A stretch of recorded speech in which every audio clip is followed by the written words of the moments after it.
I'm not entirely sure, but let's give it a try.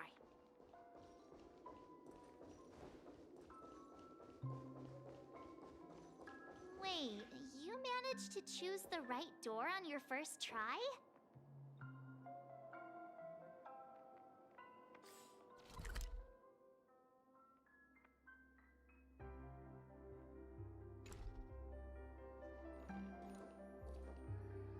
Weird. This place is quite different from the hotel. But I feel like I've been here before, and even lived here for a while.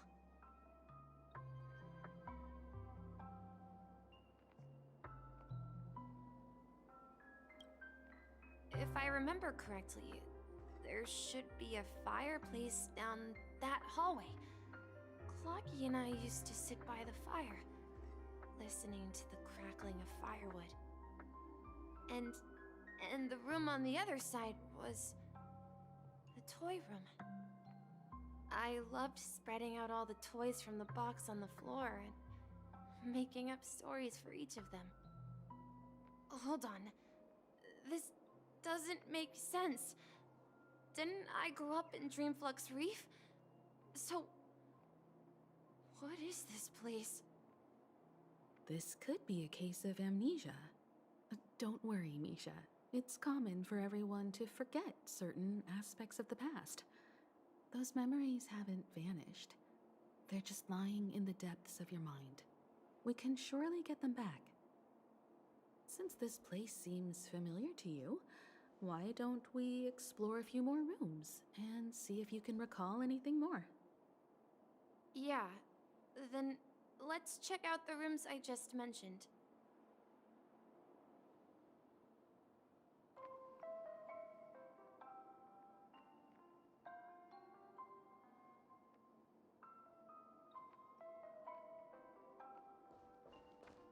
Tick-tock. Tick-tock.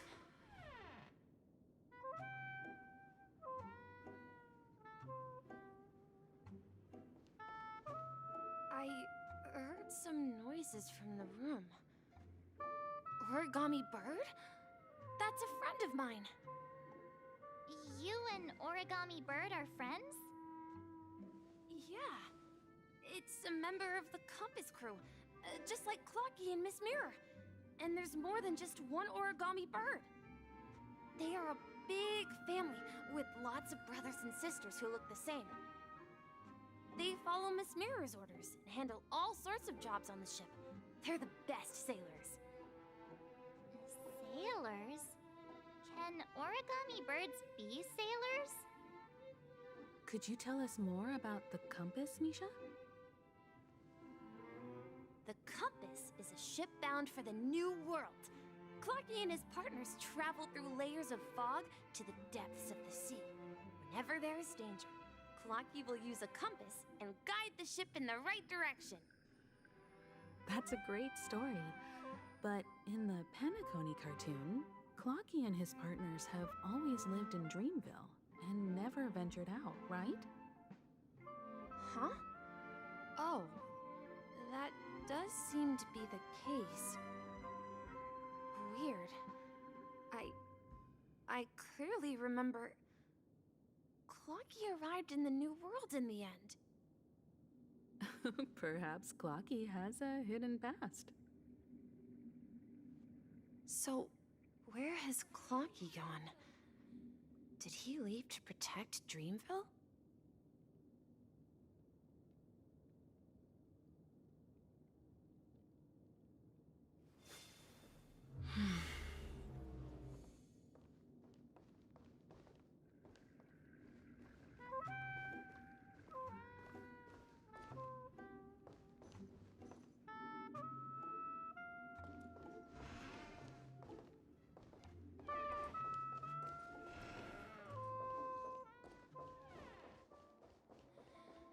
Tick-tock. Tick-tock.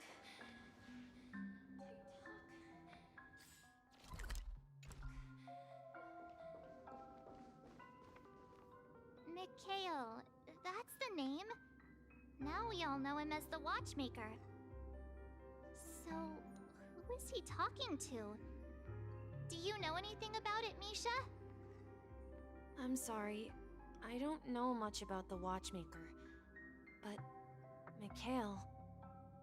Anything special about that name?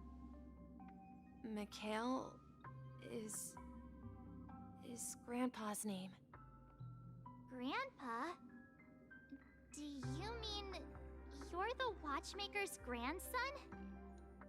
But we haven't heard anything about the Watchmaker having descendants. And the name Mikhail is not rare. Perhaps it's merely a coincidence. Could you tell us more about your grandpa, Mikhail? Yeah, sure. He was a seafarer who fearlessly ventured into mysterious seas and storms. He was always on the sea and had lots of friends who accompanied him on his travels. He didn't want me to call him Grandpa because that would make him sound old. He believed he was still young. The name Mikhail was given to him by his parents, Mihaly and Elise, both renowned seafarers. Every time he came back, he'd share his logbook with me and tell me about his adventures at sea. I want to become a great adventurer, just like him. It appears that the seafarer has nothing to do with the Watchmaker. So, perhaps it's just a coincidence? So, where is your grandpa now? He went off on a new journey, and it's been quite a while since I last saw him. I think I hear the sound of water. You once mentioned there's a magnificent fountain up ahead.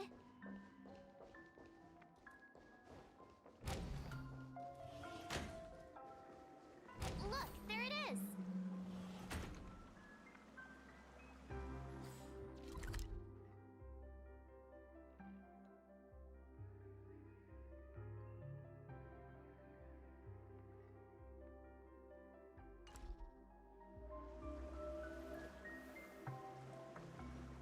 The water resembles a precious jewel, embedded in the dreams of all seafarers. Every time I gaze at the shimmering lights beneath the waves, it feels as though I'm back in this place, standing by your side. Have you recalled anything, Misha? Yeah, I saw these sentences in Grandpa's logbook. He used to say that despite the perils of the sea, whenever he stood on the deck in the afternoon, overlooking the sparkling waves, he would think of this fountain in front of his house. He often said that those moments felt like returning to his family's side, and the difficulties at sea didn't seem quite as challenging. You know, I quite understand such sentiments.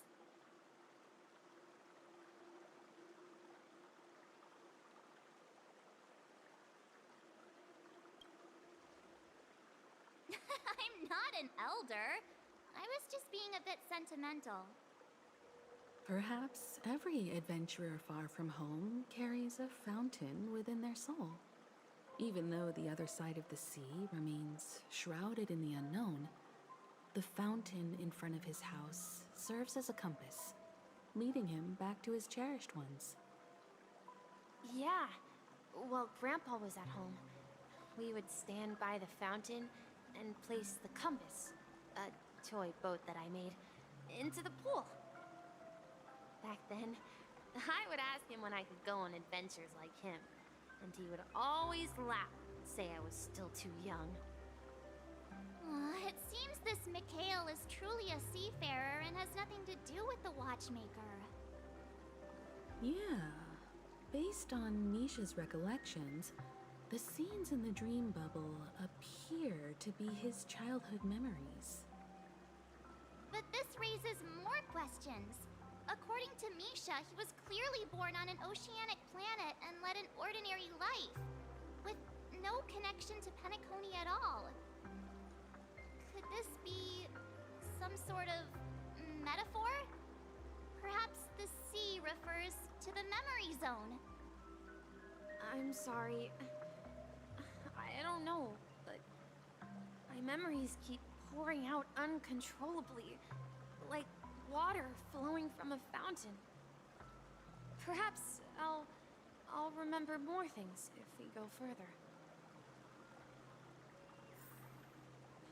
Burden.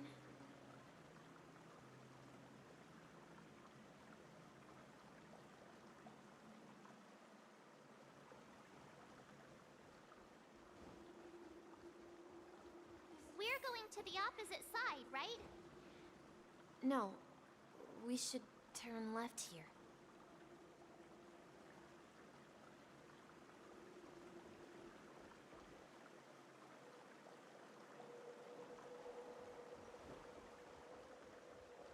Huh? Something feels different about this place. This is it.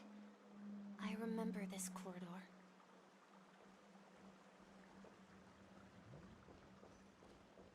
I want to go too.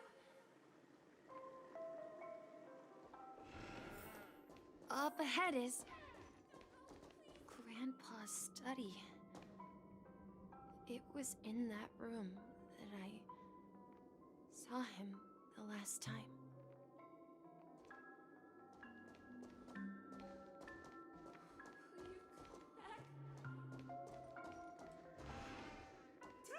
We've overcome so many challenges!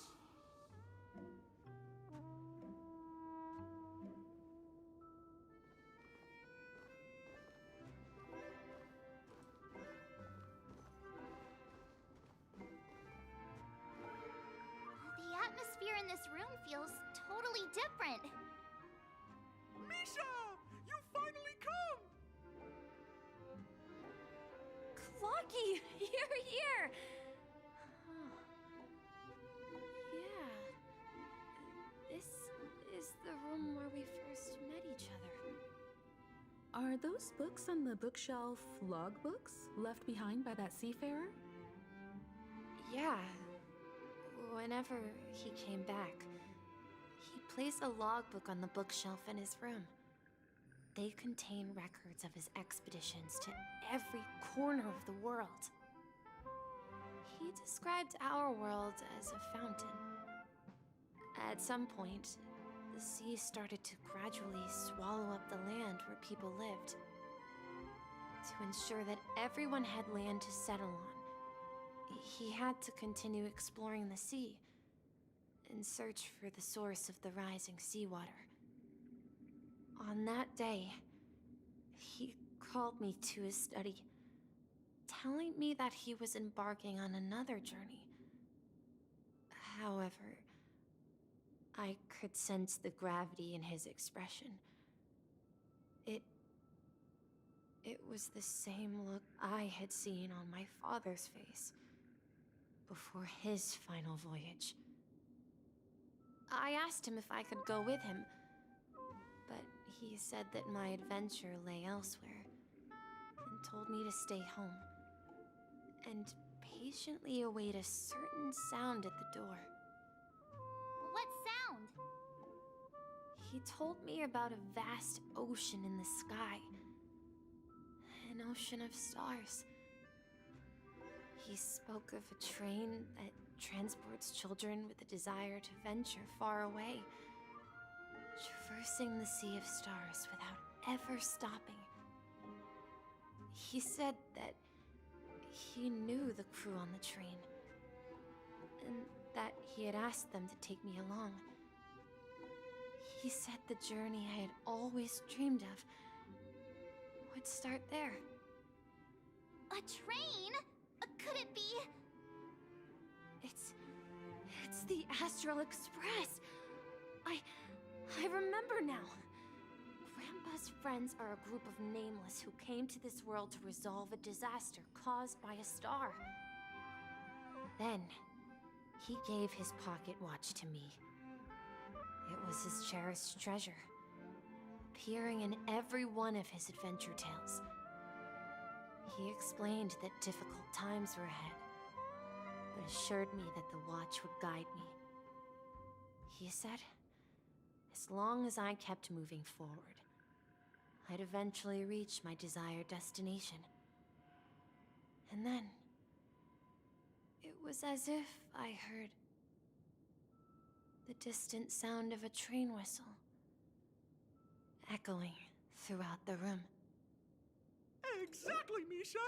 And then we followed that whistle, didn't we? Yeah. I think I can still find the way we took back then.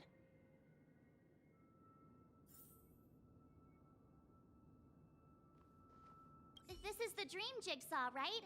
So we're supposed to find the exit. But where can we find the last piece?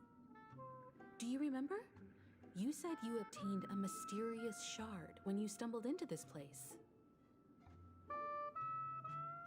Hey, the shape seems to match. So this shard is also connected to Misha?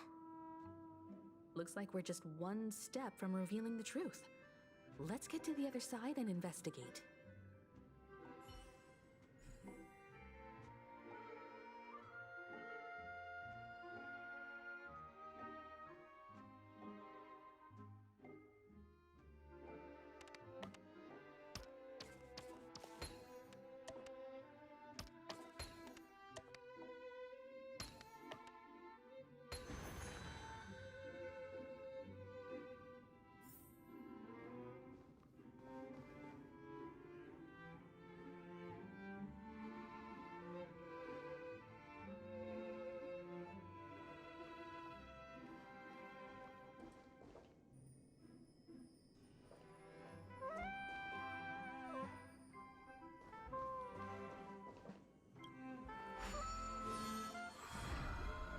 This is it. This is my room of clocks. While I spent my time waiting for Grandpa to return from his voyage, Walter gave me this workshop, and it became my secret base. Here, I learned how to repair clockwork and gears out of my fondness of precision mechanics. In my dreams, I was the captain of the compass, embarking on adventures with my companions, Clocky and Miss Mirror, in search of the new world. I was born and raised here. So, this building in the dream bubble is your childhood home? Yes, but not exactly. To be more precise, this dream bubble itself is my home. Looks like you've remembered everything now. Wait. Why does it feel like everyone else knows something I don't?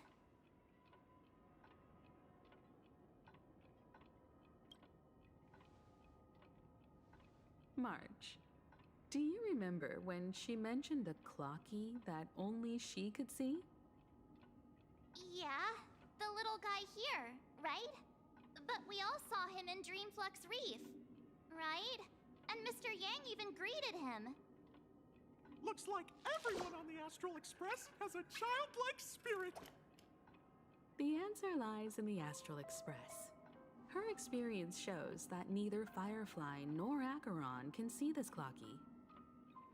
And when we were in Dreamflux Reef, you may have noticed that for some reason, nobody outside of the crew had ever talked with Clocky.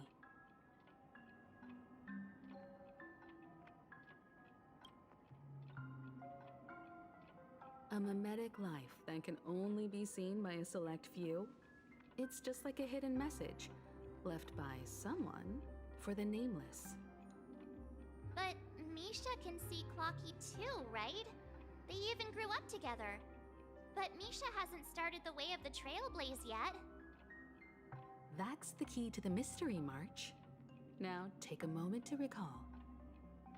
Have you ever seen anyone outside of the crew interact with Misha? Wait. No way! That's the answer, March 7th. This dream bubble is the place where I was born. And I'm a dweller in this dream. Just like a Memory Zone meme. I should have stayed here and waited for you. But when reality and memories merged, I unconsciously pushed open that door and left the bubble with Clocky. So it's not that the Watchmaker's dream bubble is empty, but rather the stuff inside ran away? And the whistle you heard was the sound of the Express arriving at Penacony? That's one way to see it, but I believe there's a longer story behind all this. It's best for Misha himself to explain all the details. How about we start with your name? Now, should we call you Misha, or... Thank you all for helping me rediscover my true self. Now, please allow me to reintroduce myself. I was born on Lushaka, in the Presmere system, adopted by seafarers Mikhail and Char. They gave me a treasure, a name that carried their hopes. Mikhail Char Legwork, or simply, Misha. If you prefer, you can call me by a more familiar name, the Watchmaker. So, you're the Watchmaker himself? Unfortunately, that legendary figure is no more. I am only a reflection of his life.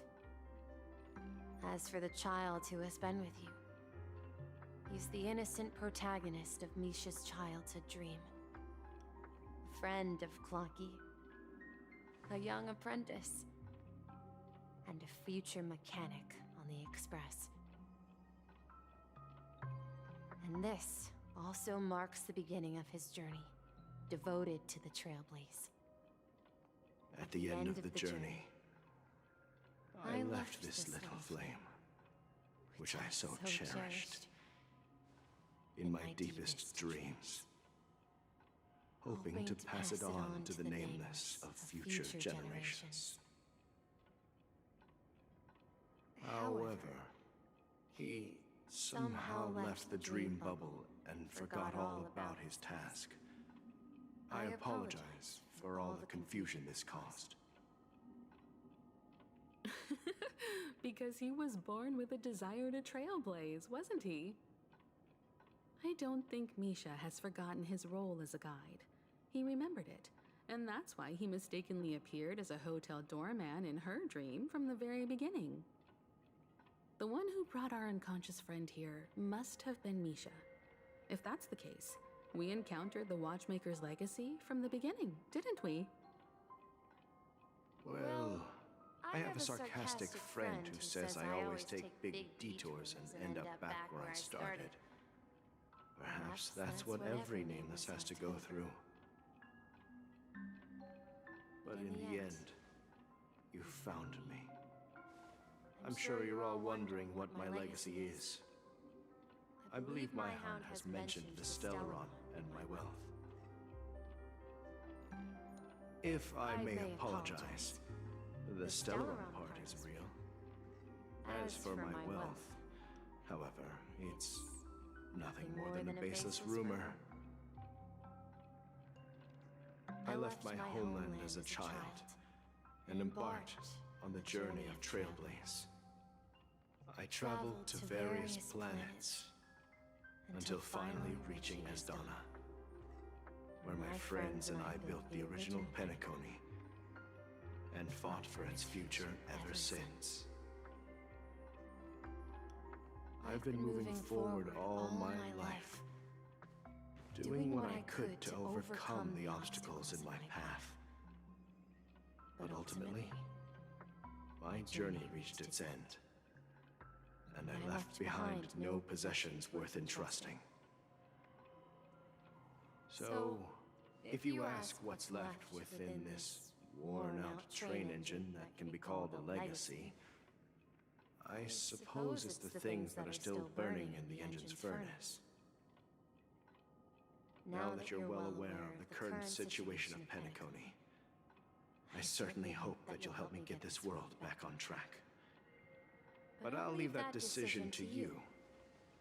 For the path of Trailblaze is never paved by others. All I have for you is a story and 2 gifts. I want to give you my pocket watch. It has accompanied me throughout my long journey, guiding that naive child forward, and has been blessed with the presence of so many great people up to this day. And my hat, too. The one who navigated for me placed it on my head and planted a fanciful thought in my mind. The trailblazing expedition will never end. Now, it's time for you to make your choice.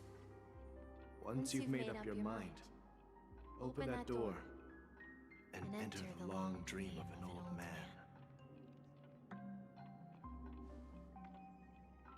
I'll be waiting for you at the end of this corridor of time. All right, everyone. Let's make a decision. Although I don't think anyone will have any objections.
Of course.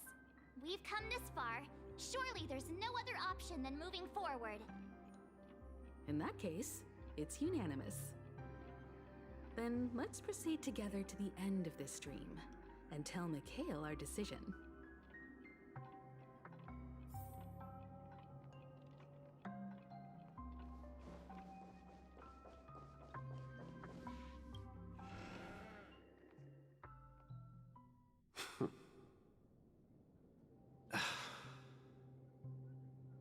Mikhail, where are you going?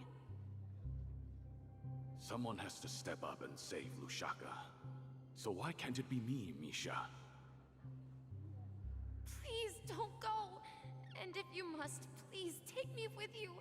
Don't leave me alone. Even without me, you know how to proceed forward, brave Captain Misha. The compass is waiting for you. Haven't you always wanted to be a better adventurer than me? Now go, board that train and start your journey. Where are you going, Mikhail? I'm going to clean the floor in the parlor car. I've promised the conductor. Wait, first tell me, did you fix this watch? Yeah? I know what it looked like before. Its chain was broken, the back case torn, and the marks on the dial all worn out. How did you manage to fix it? Well, it's hard to explain, but I knew it could be fixed. It's the hands, Mr. Amundsen. Its hands were intact and pointing in the right direction, so I knew there would be a way to fix the rest.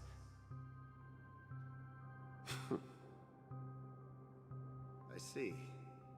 You'll work with me from now on. Haven't you always wanted to tinker with this train? You're its mechanic now. As for the conductor, I'll do the talking. But I only know how to fix watches. Don't worry. You've got what it takes. I'll teach you what you need to know. Where are you going, Legwork? It's time to head to our next stop.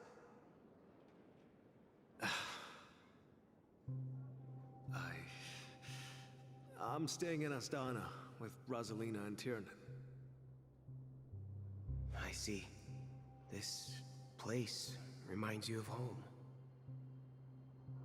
The people of Astana have only achieved a tiny victory, and still have a long way to go towards true freedom. Hanunu needs us. Don't worry, not all journeys lead to the stars. Even if I leave the Express, our path of Trailblaze will continue. Yeah. I knew you wouldn't stay on the Express forever. Leave in peace, my friend. And, take this with you. This is Mr. Amundsen's hat. But why? When he departed, he said he would leave it to his best student. Well, I suppose the time has come. Farewell, Legwork. Take care of Tiernan and Rosalina. And don't forget to write to us.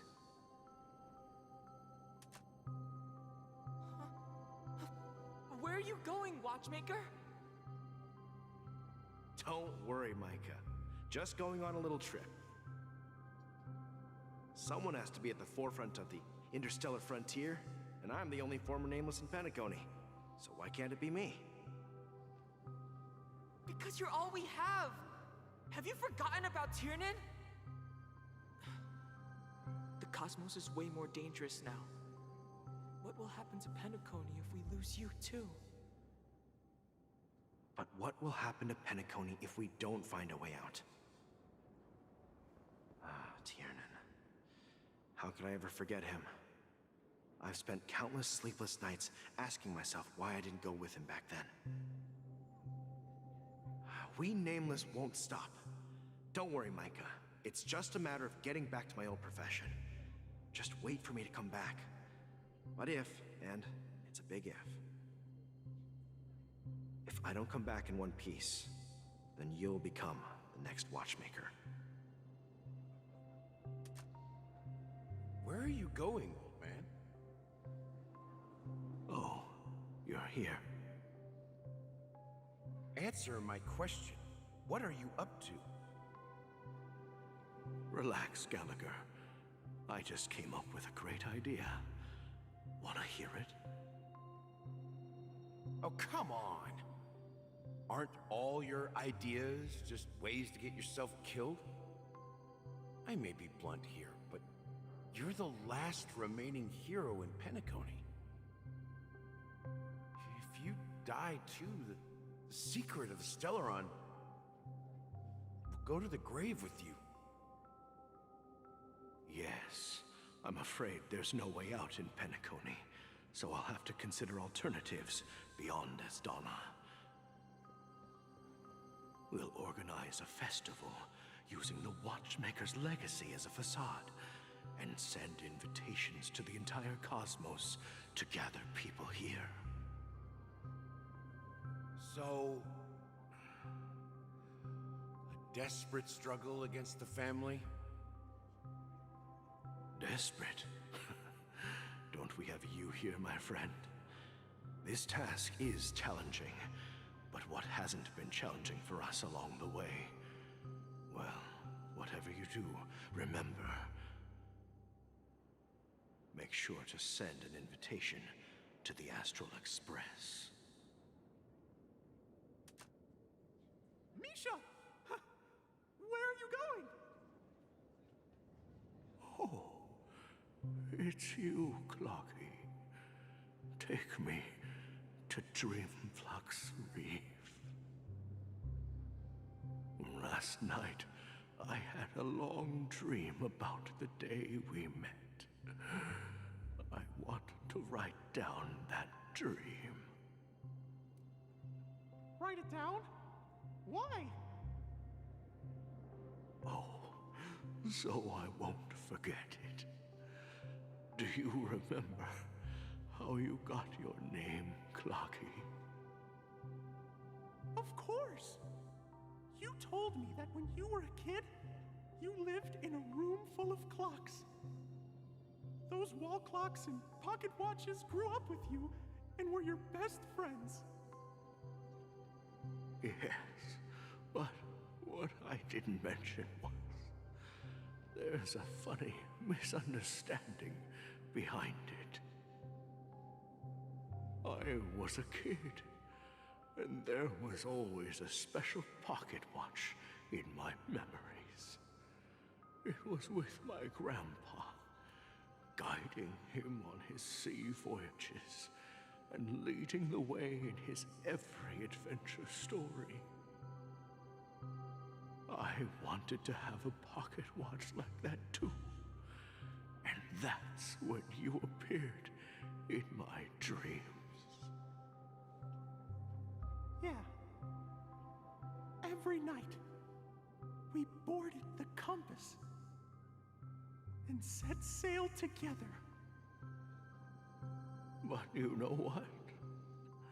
It wasn't until the day my grandpa gave it to me that I realized it wasn't a pocket watch at all.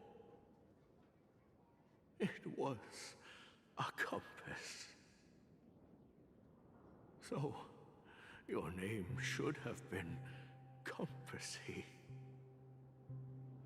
And the watchmaker is just a nameless.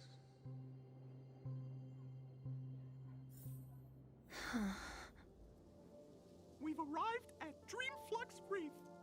So, where to next? You know, Clocky, I don't think I'll be going anywhere else.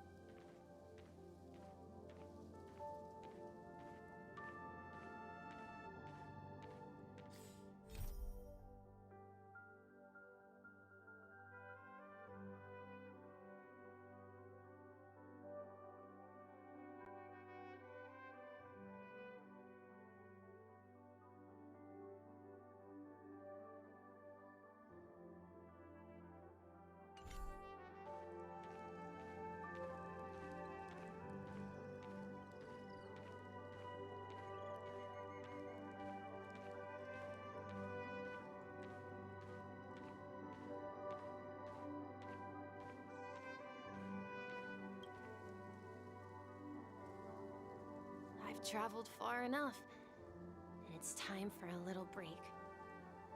Oh. So, we'll set out again. When you're rested? No, I'll stay here. And then, this is where it ends.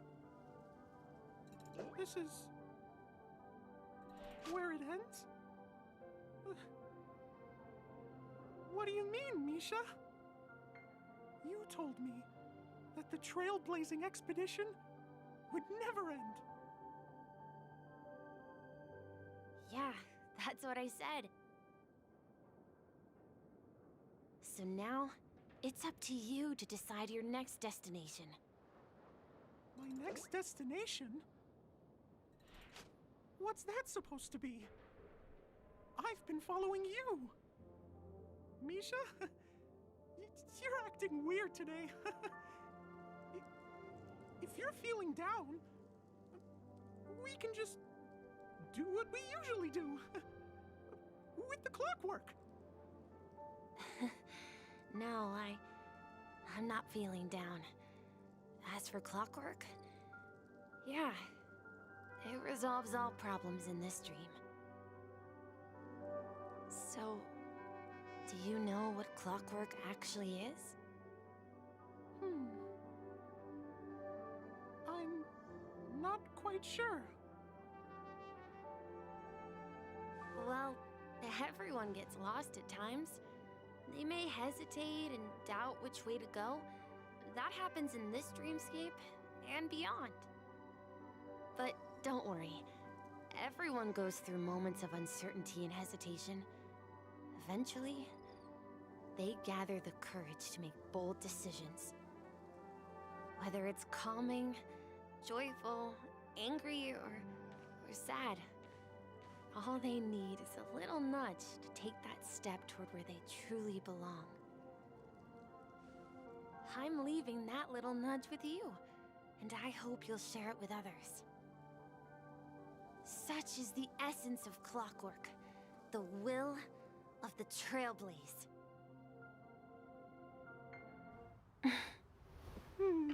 Clocky's hands spin around non-stop, indicating confusion, frustration, and weakness. But ultimately, people still need to move forward. Just like your hands, always pointing ahead. This is where my journey ends.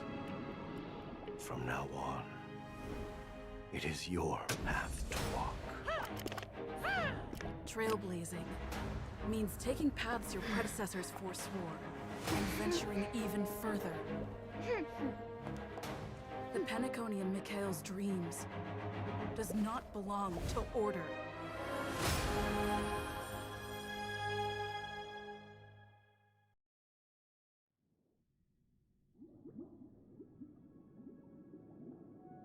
I can't believe that Eon would cast a glance at Penacony at a time like this. Is it because of the resonance from the legacy of the Trailblaze? Or perhaps the bond between you is so strong that it even impresses an Eon? Well, there might be another possibility. Perhaps they want to witness, on behalf of the fallen Eons, who will hold the future of Penacony.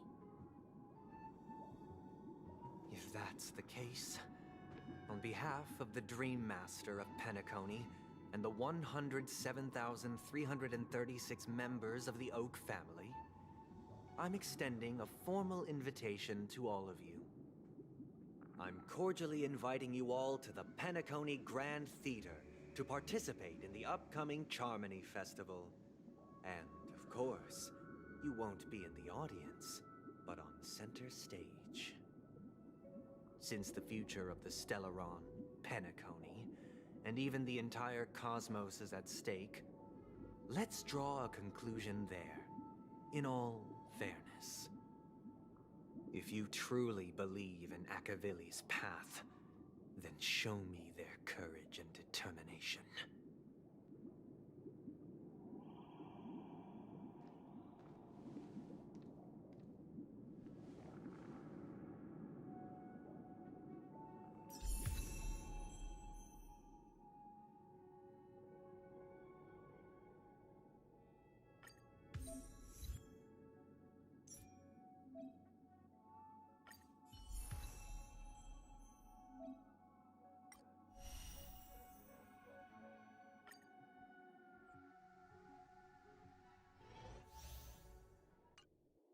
Please stay tuned.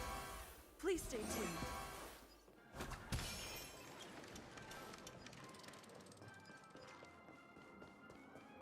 We need a strategy.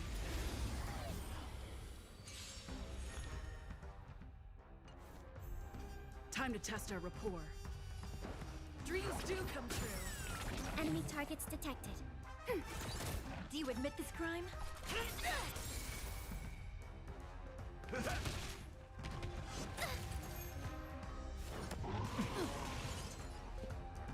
Let's improvise. The mood is set just right. Let the show begin! Ready for another? It's time! That's all you got? By the order of the Ten Lords, execute the Marastruck! Enemy data secured. Net markers activated. Time for a good old counterattack.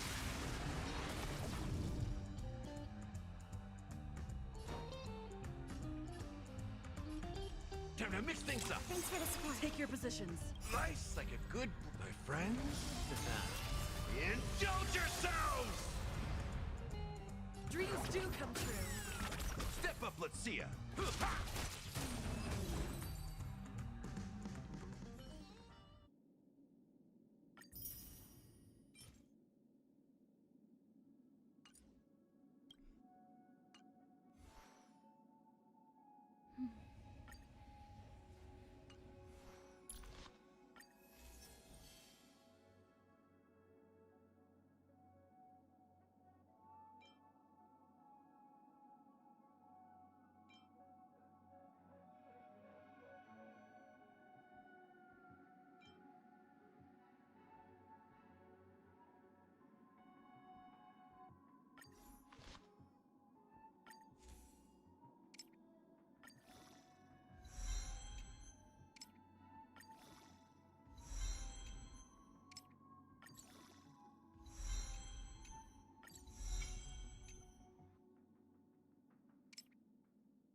Does that mean he wants to fight us during the Charmony Festival?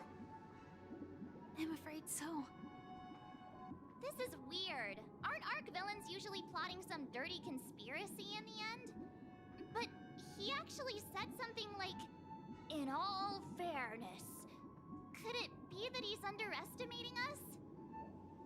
Well, in my opinion, Sunday is deeply committed to his own philosophy and genuinely wants to prove that the Order is right. I sensed a strong conviction and a desire for dominance in him. Maybe he won't accept the outcome unless he wins fair and square. That's why he'll give it his all in the upcoming battle.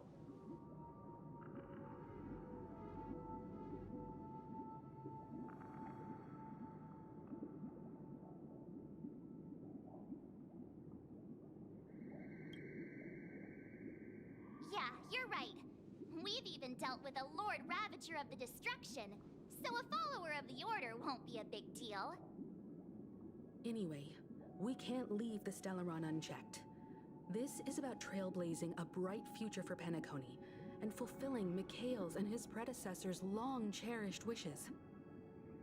Now that we've taken up the mantle, we can't afford to fail them. However, the same applies to the Order. Their plan didn't materialize overnight, and they have the profound collective consciousness of the planet of festivities behind them. A desire to dream, to slumber and escape reality. All those hidden emotions have given birth to the sweet dream of the Order. They've harnessed the will of an entire planet to create an Eon. This confrontation is far more complicated than a simple power struggle. To secure Penacony's future, fighting on the stage alone is not enough. What do you mean? Are you not coming with us? I believe Firefly is trying to say that she's heading off to another battle. Mm-hmm.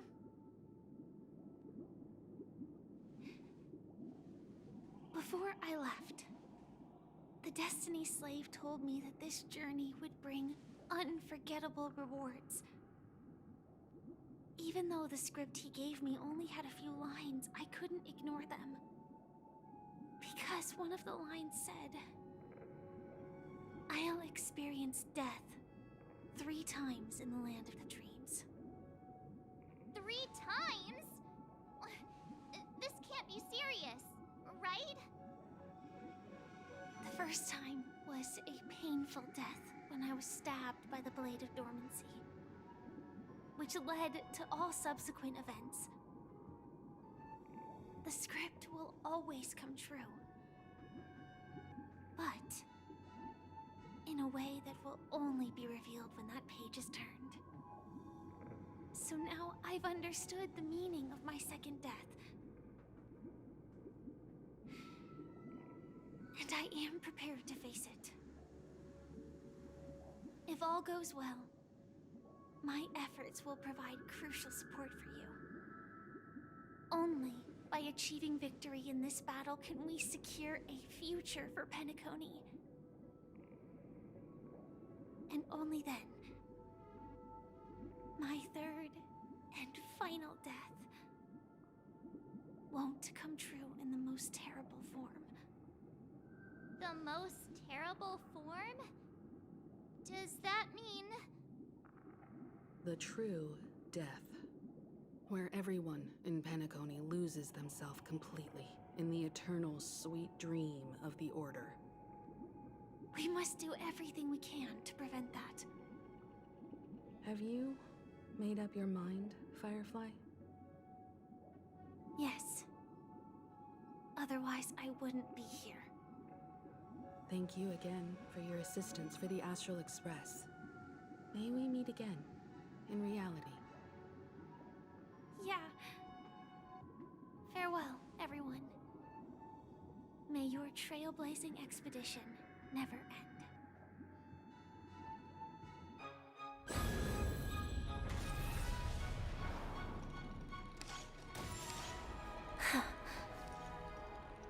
I dreamed of a scorched earth. Everyone, are you ready? A new shoot sprouted from the earth. It bloomed in the morning sun and whispered to me. Like fireflies to a flame, my biggest death. May we meet again in reality.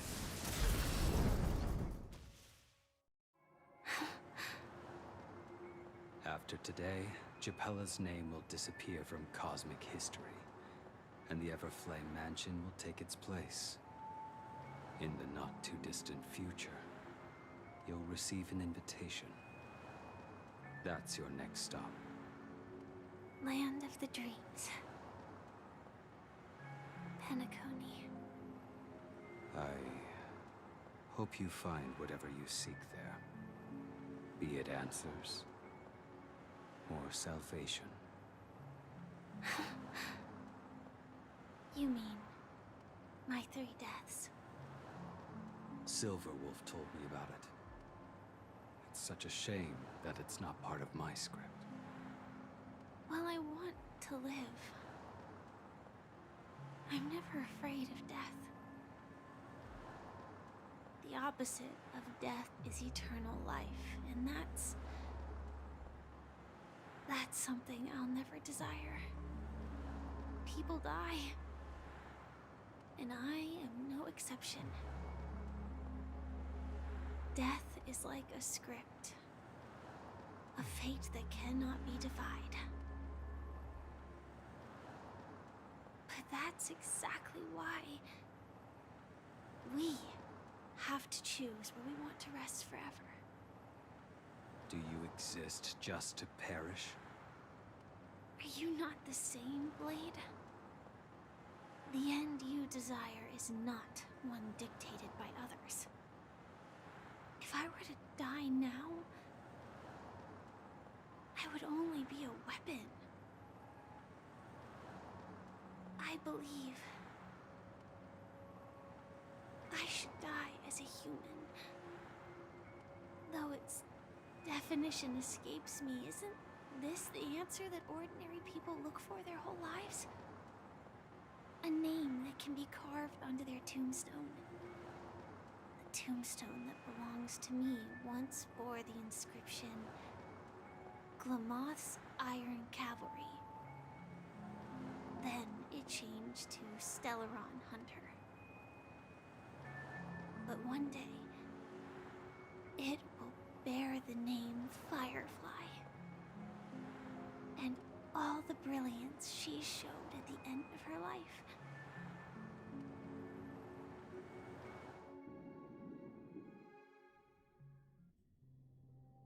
That's quite unexpected, old man. Who would have thought your crazy plan would actually work? Do all you nameless fools just act on a whim? I can sense that this false sweet dream is coming to an end. The Nameless may be young, but they had the ability to achieve this goal. Just like you did in your time. It's a shame you won't be able to see it firsthand. Maybe I won't either. Once something fictional is seen through, it ceases to exist. Yeah, not just those Nameless. Even Mr. Wings is just like you. Stubborn, won't listen or give up, no matter what. Well, fate is unpredictable, I guess. If we weren't bound by those cursed paths, maybe we could have had some good talks. But in the end, we managed to do it. And now we can find solace. Remember how those idiots cursed us? They said, "Go to hell, you worthless traitors!" Well, I don't know if they really meant it, but if longing for freedom means going to hell, then I'll be joining you soon, you fool. Let's get together and have supper again in hell. Oh, I almost forgot. There's one more thing. Here's to you. A glass of hello and goodbye, Trailblazer. To the imperfect tomorrow. It's warm here, isn't it? You're lucky to have found shelter from the rain. Let alone fresh berries in this desolate place. I was just following the scent of life. It's particularly strong in a place like this. It's a shame these berries don't have much flavor. Seriously? In case you didn't know, this fruit is pretty juicy. The only downside is that when you chew it, it becomes extremely spicy.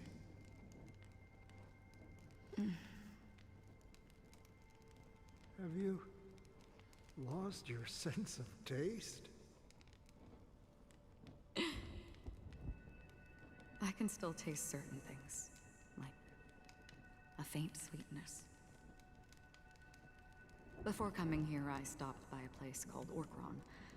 It had barren cliffs and nights lit by bonfires. Burgundy snow would fall from the sky, and when it landed on my tongue, it tasted like raspberries. The flavor wasn't exactly sweet, but it left a lasting impression. When I think back on my past, I realize that what's tying everything together isn't the big events, but rather these small yet unforgettable moments. Don't worry about it. Losing oneself is a reality that every self-annihilator must face. At least I haven't completely lost my senses and memories yet. Well, congratulations on adding another footnote to your journey. By the way, are you always alone?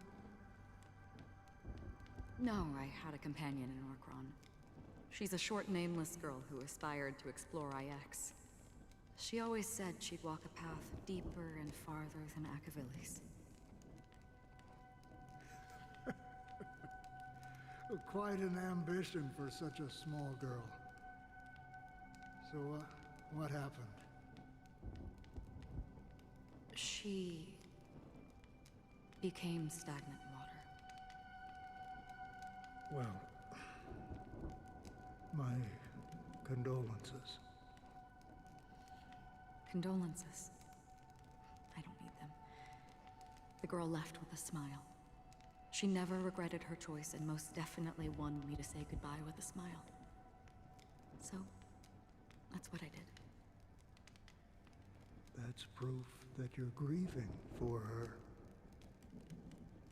Or perhaps I'm just afraid. Afraid? I rarely sense that emotion from you. What do you fear? I'm afraid I'll forget the 30 days I spent with her. Just like all the other days in my life. Most of them have already washed away with the rain, disappearing into an unseen realm. I fear that those vivid red memories will fade away too. There isn't much color left. And besides this faint, warm red, there's almost nothing. Hard to imagine. A ranger accustomed to bloodshed, destruction, and chaos finding warmth in the red color. Because I have experienced this warmth many times. Long ago, I promised someone that I'd bring it to more people. And that for every remaining moment of my life, I'd strive for a better ending for all. As long as this red color still lingers, I have a chance to fulfill that promise. It represents a burning fire, a blooming flower, the berries in this cave, and life itself, fleeting yet still dazzling. In the end, it will lead me beyond the horizon of existence. And on the other side, I will cut off nihility. The one blessed by the sleeping and shapeless is considering how to kill them. That's truly pure nihility. But you're right about one thing. After spending so much time near this stagnant water, only when I look at this vibrant red fire do I realize that I'm still alive. When will this rain ever stop? Perhaps when the sorrows of the departed have finally quieted down, the sky will clear up.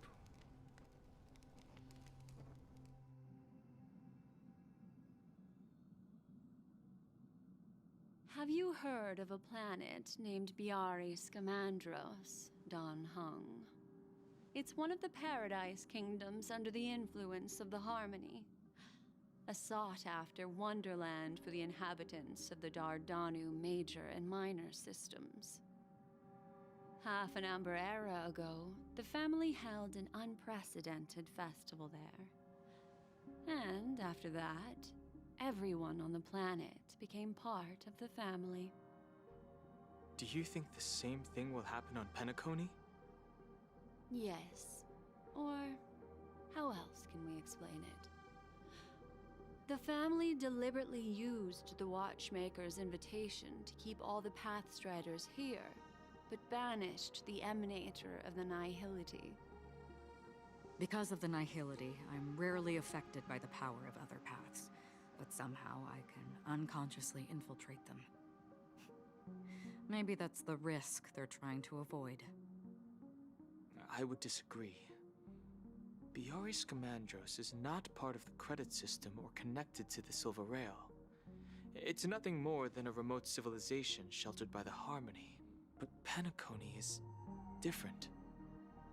If the family messes with Penacony, that would be like declaring war on almost half of the factions in the cosmos.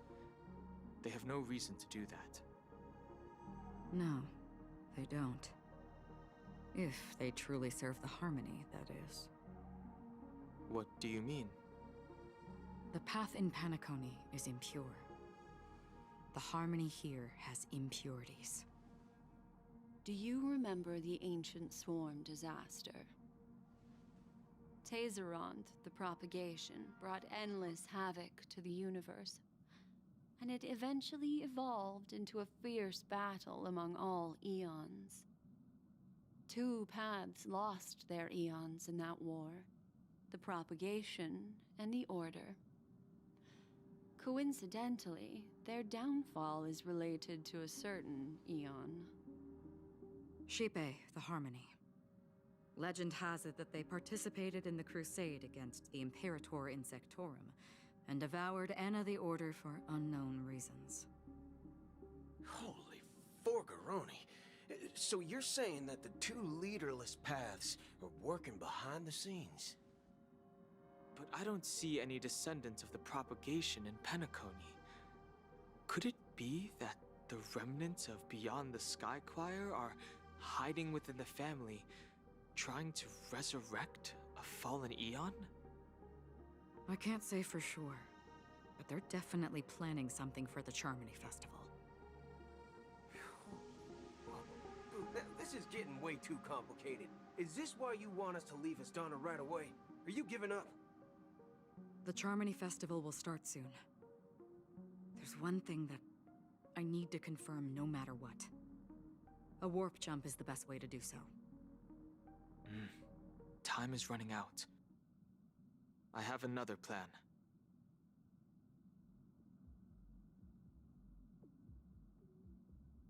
Hold on. Are you thinking of using the Jade Abacus of Allying Oath? Exactly. The assistance from the Lawful Cloud Knights would be enough. Think it over carefully. You can only use that once in your lifetime. I have considered it thoroughly. My companions are... they're also once-in-a-lifetime treasures.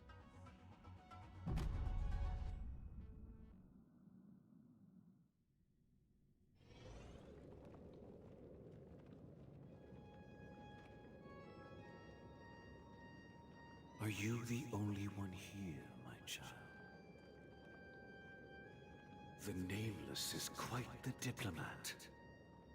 Our secrets have spread like wildfire within the family. And IPC starships are gathering towards Astana. This is a crucial moment for us. So, where is the Chosen One who harmonizes the varied sounds?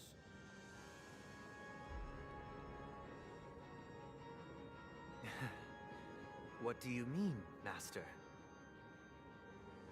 I'm right here in front of you, aren't I? You know, she was supposed to be the star of the Charmony Festival. In our plan. But the plan has changed. As her brother, I know she doesn't want to sing for the Order. So I'll take her place. You've always been wise beyond your years. I'm sure you understand the consequences of your choice. If you consider this a betrayal... well, there can't be 2 suns in the sky. I'll step up and take down the other sun if necessary. Do you believe in karma? If karma exists, then everyone has their own karma. You have yours, and I have mine. And my karma has nothing to do with you, Mr. Gopherwood.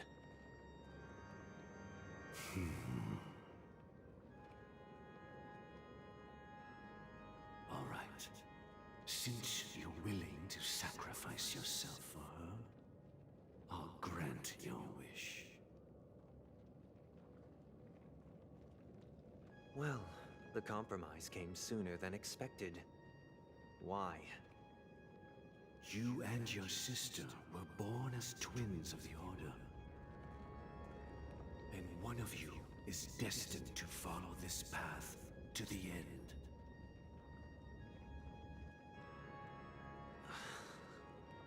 Is this part of your plan? Of course. You're still as clever as you were when you were a child. The opening is near.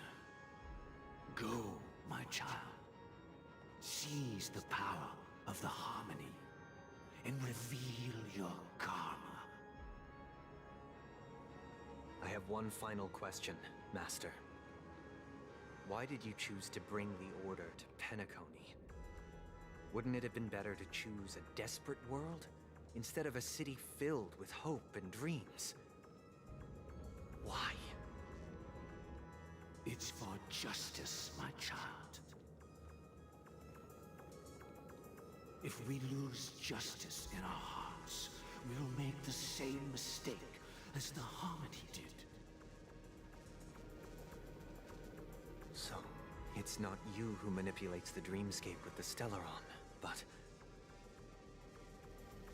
Well, that's where our conversation ends. Go ahead. The 107,336 souls of the Oak family have dreamed of this moment too many times.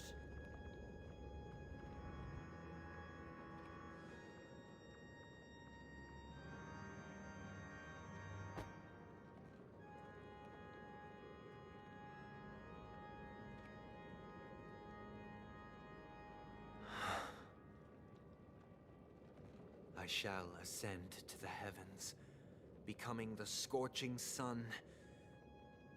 Bathed in my light, my people shall flourish, while all evil shall be eradicated.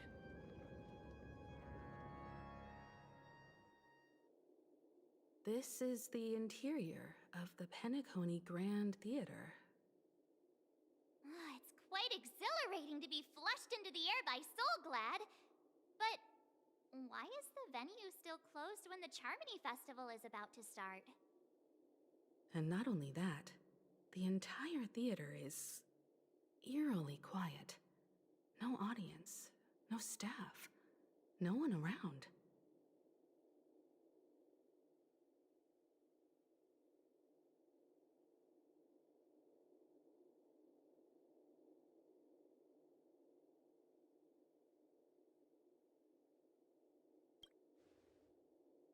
Even if we're late, a grand theater like this shouldn't be completely empty. Let's explore around. Be careful, everyone.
Make a wish. Gosh, the atmosphere here is so creepy and unsettling. Even if there's no audience yet, there should be some staff around. Why is it so silent?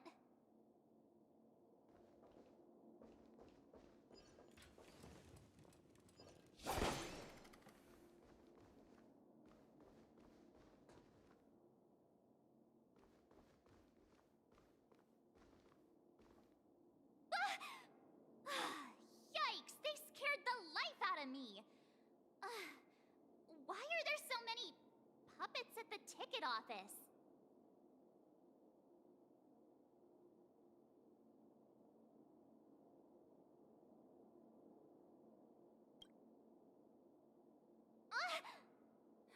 Stop it! Are these puppets part of the stage setup? Even so, it's so eerie that the entire front hall is empty.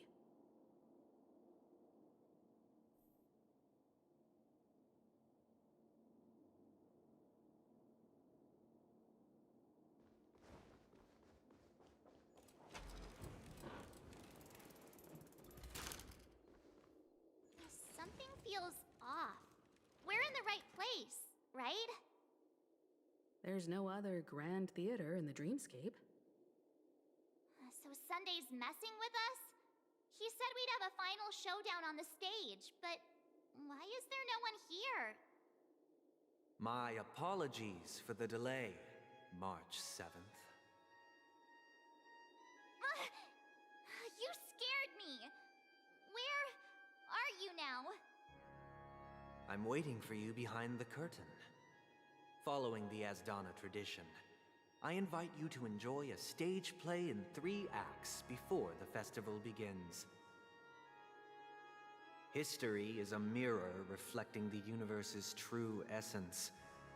Let's use this opportunity to delve into the rich history of Penacony and the Eons. Within it, naturally, the future takes shape. Let us commence with the dawning of the world. After the Dusk Wars, darkness veiled the sky, and chaos consumed the earth. Enna the Order emerged, destined to restore all existence. That marked the first day.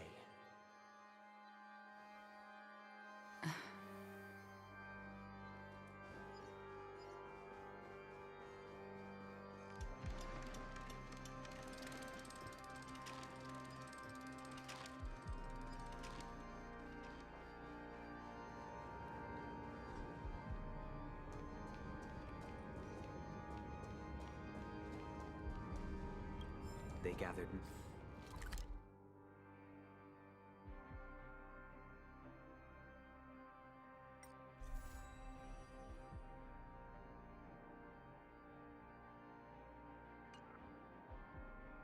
Nebulae and forged them into picks, thus creating a grand lyre with black and white keys. Strike the white keys, and the sun rose.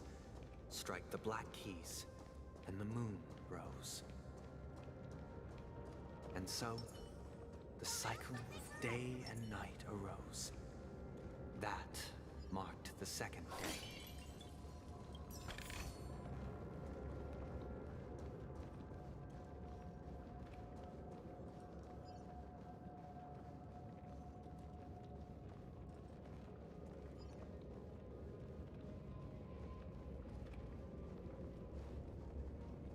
The puppets are gathering around the frame.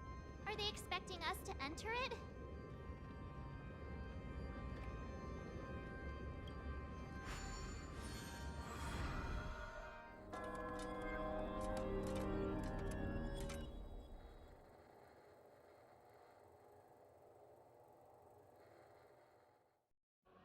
Where are we now? The atmosphere here looks similar to Sunday's inner world. Perhaps this so-called stage play is created with his abilities. This act is named Ode to Prisoner. Given the atmosphere here, I believe it's about Penacony's past. I thought things were finally looking up as I managed to dodge prison during my recent trailblazing expeditions. But now it looks like I'll be back behind bars again.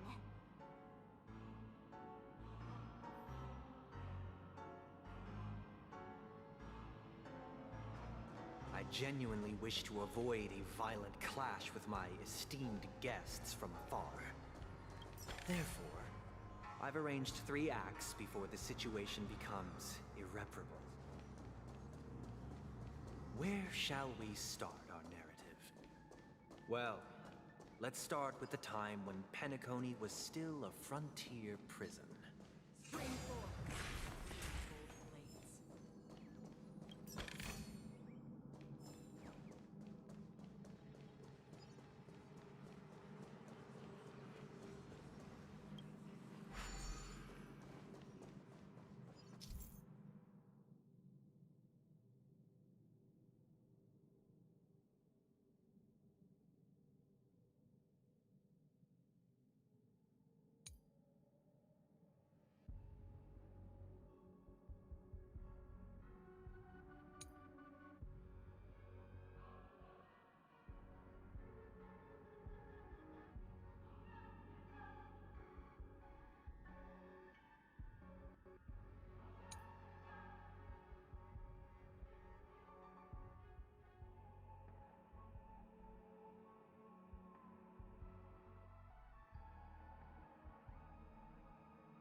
In 2147 AE, a prisoner named Hanunu ignited a struggle for liberty and emerged triumphant.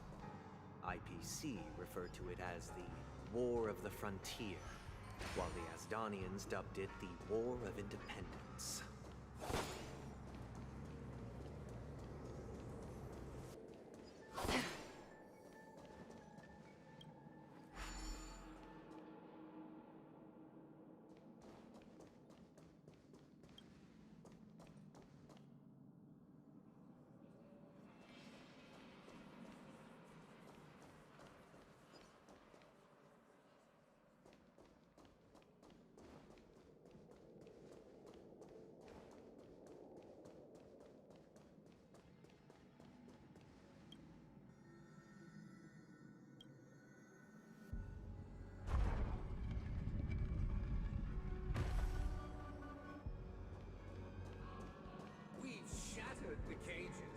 It's true that Hanunu was a legendary hero, but it must be acknowledged that while he bestowed freedom upon the prisoners, he didn't grant them true liberation.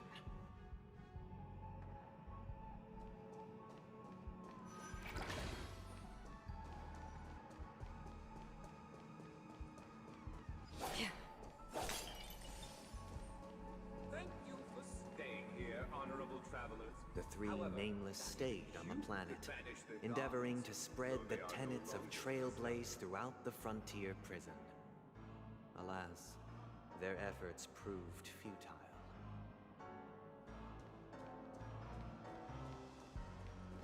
Stream forth, gleam of old blades.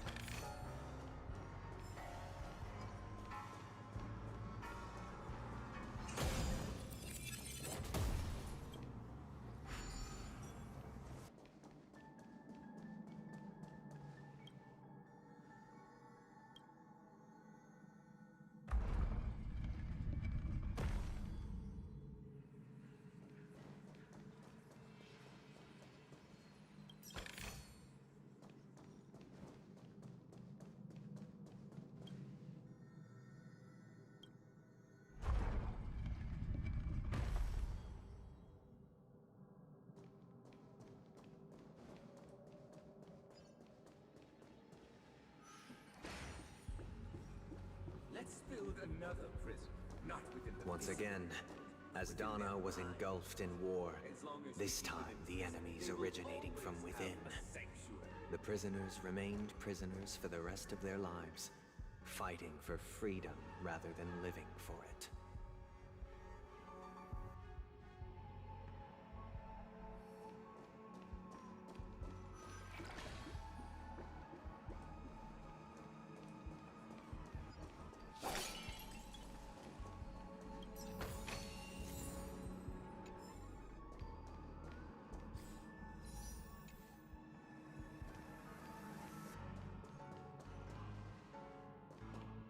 I hope you like this land of freedom on a scorched earth. As you can see, their sentences have long ended, and the IPC guards have long been expelled. Yet, these prisoners remain enslaved, not by external forces, but by the confines of their own minds. Freedom permeates every corner, except fragile souls. It gives solace only to those who believe in its existence. Prisoners, this is my order. Learn the essence of freedom and teach your fellow prisoners to fight for their lives.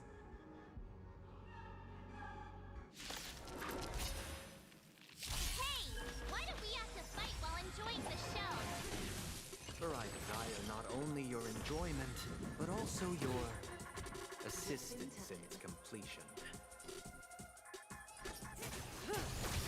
What do you want to know? Ill fate descends! Another journey begins. Memories are ever beneath the waters lies an endless abyss!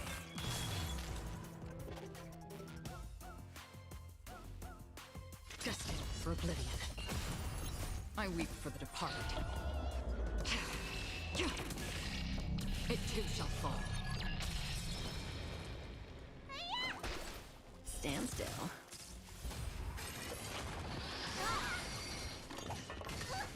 Say bye to breathing. Destiny is apparent. Good times. No time to say bye. Boom. Ill tidings manifest. Relax.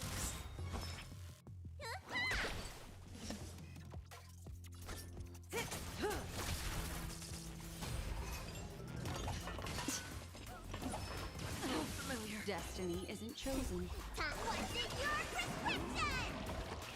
Thanks. You're too good to me.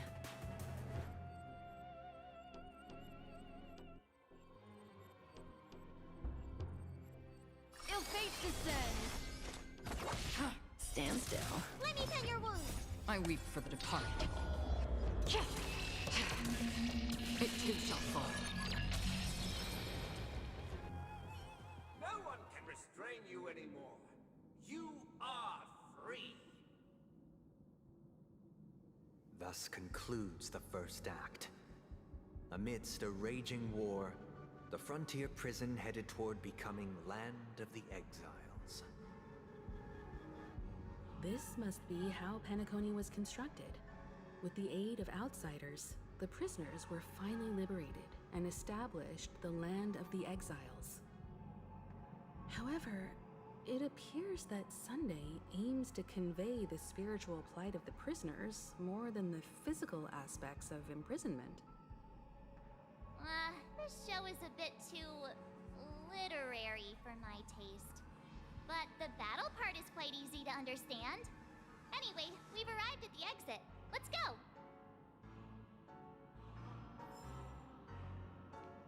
These puppets... Where are they guiding us this time?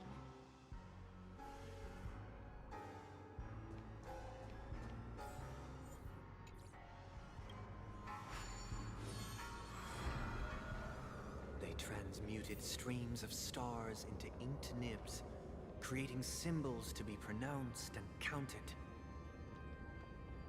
They molded stardust into flowing rivers, assigning the righteous upstream and the unjust downstream. Thus, all things were marked, and the world learned to discern between good and evil. That marked the third and fourth days. Make a wish. A little something for everyone.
Look, another frame.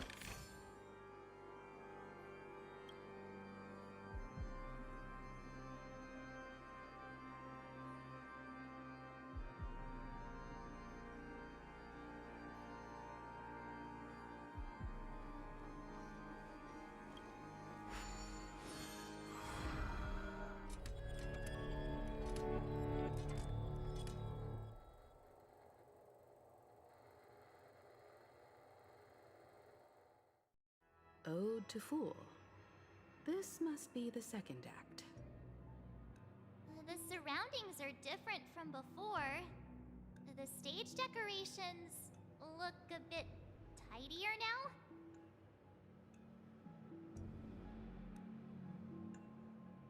Behold the ensuing tale, a struggle for power.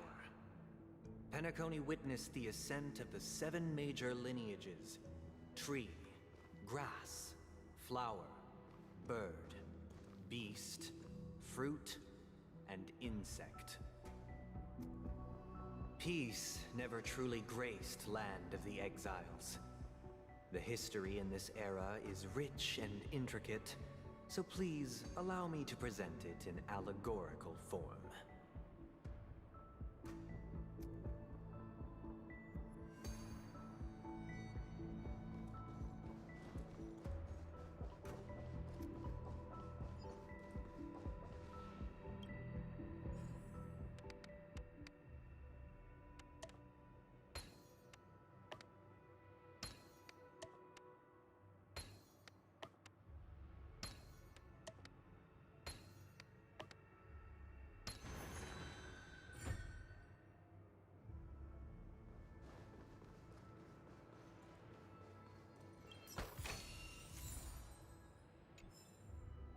Welcome to this mansion, dear outsider. Land of the Exiles was in disarray, besieged by both internal and external perils.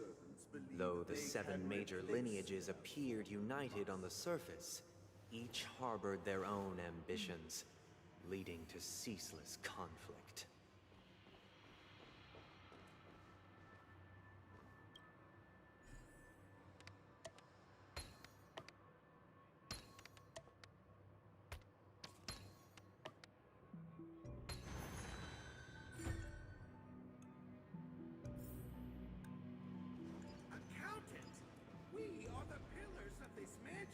The Black Plum family was the first to fall.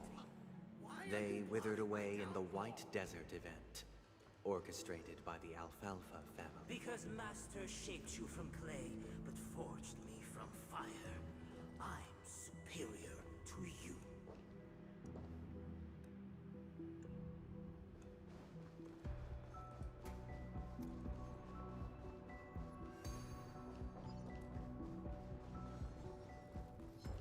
Dream forth.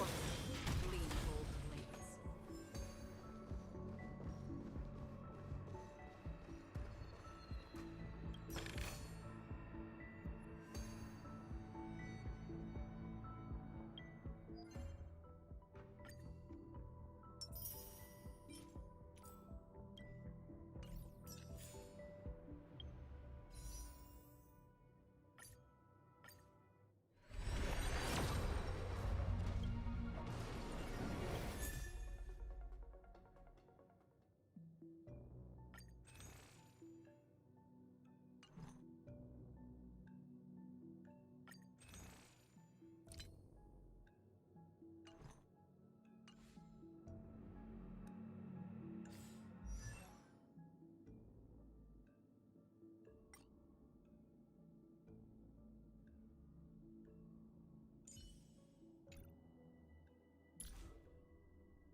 In the obscure prophecy of Dream, a star from the heavens has enlightened my path.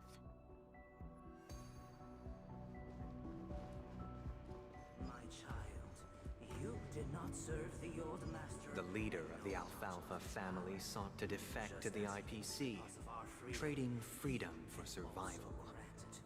However, his eldest son slew him in the name of righteousness, and ascended as the new family head.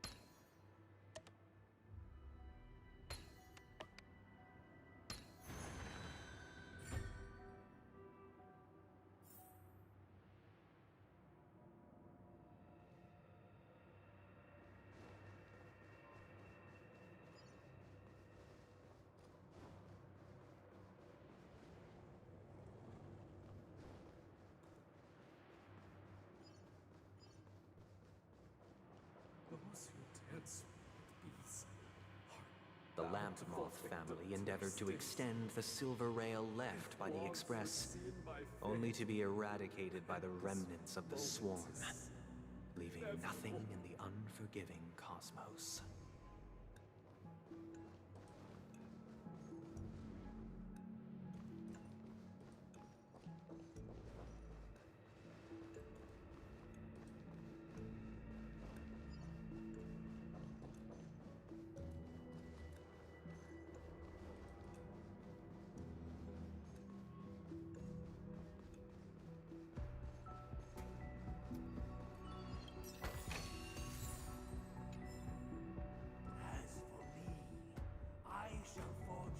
Only when Gopher Wood led the family to Land of the Exiles and earned recognition from all 5 major lineages did Penacony earn its new name, the Land of the Dreams.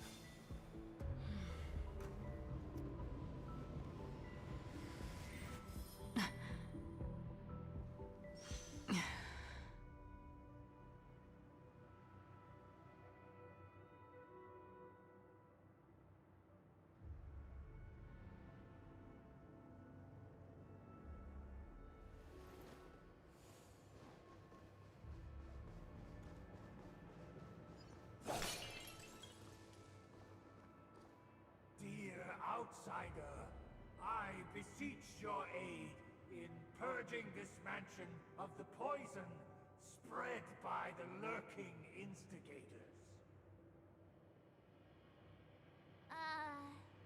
You want us to help you? What do you need?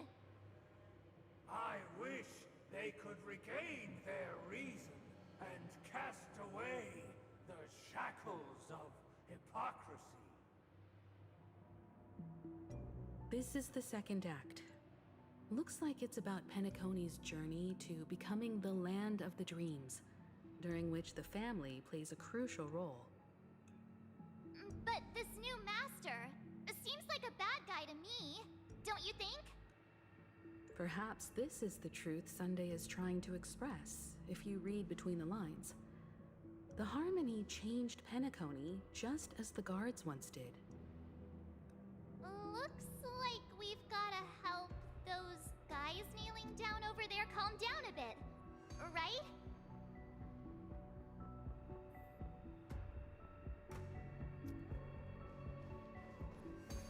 Either I shall be my own master, or I shall return to my former master.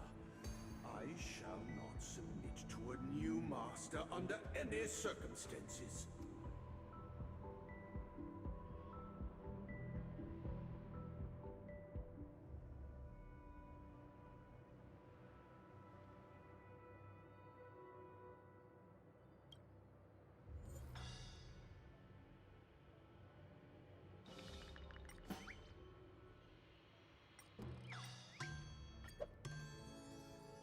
Without a master, who can grant me true freedom?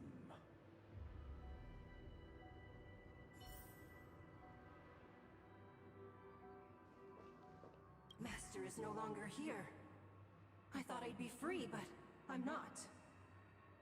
Now, without my master's command, I'll have to seek guidance from the blind.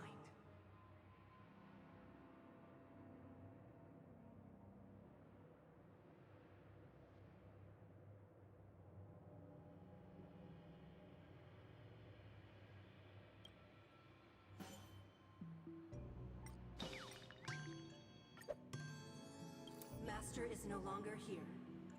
I must seek a new master and serve them faithfully.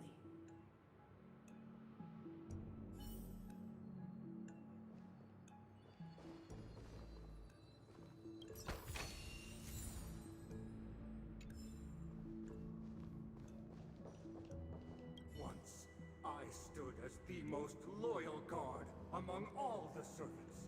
Now, with my master vanished, it's my right to assume control of his dominion.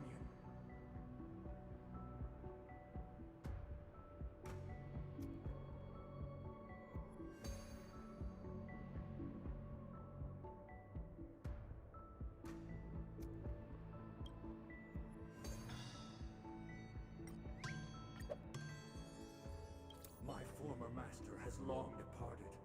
But why do I still fear the remnants of his creation?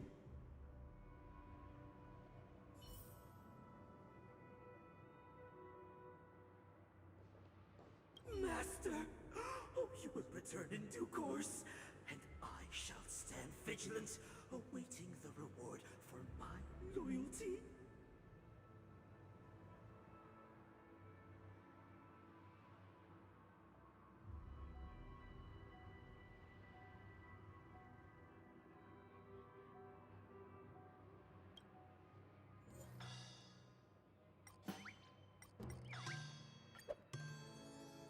Master, now that you have gone, I shall wait no longer for my reward. I shall seize what is rightfully mine.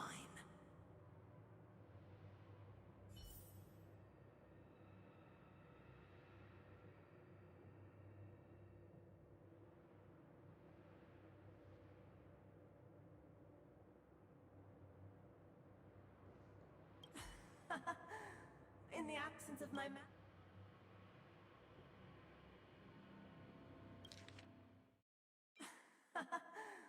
In the absence of my master, I am free.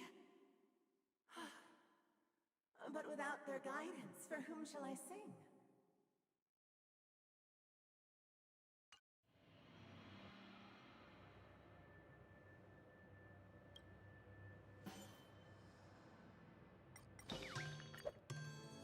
I shall sing for my new master, just as their noble voice once resonated throughout the cosmos. Thank you, dear outsiders. My servants have regained their sanity. Heed me, one and all. Your former master shall not return. It is through righteousness and unwavering support for one another that we shall attain true perfection. Cast aside the veils of hypocrisy and embrace one another.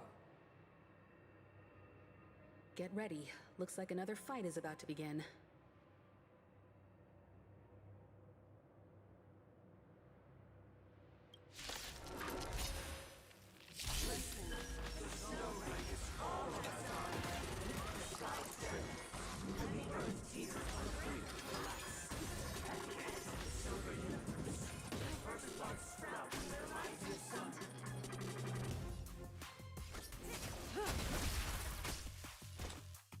Destined for oblivion.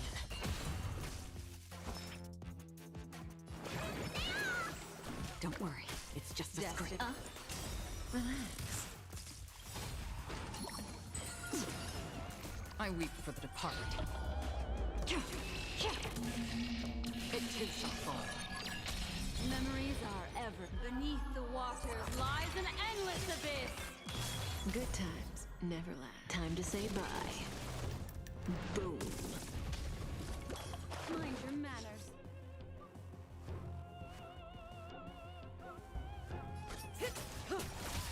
Free will, or was it fate?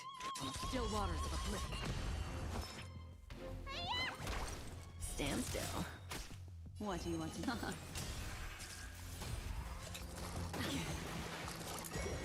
Mind your manners.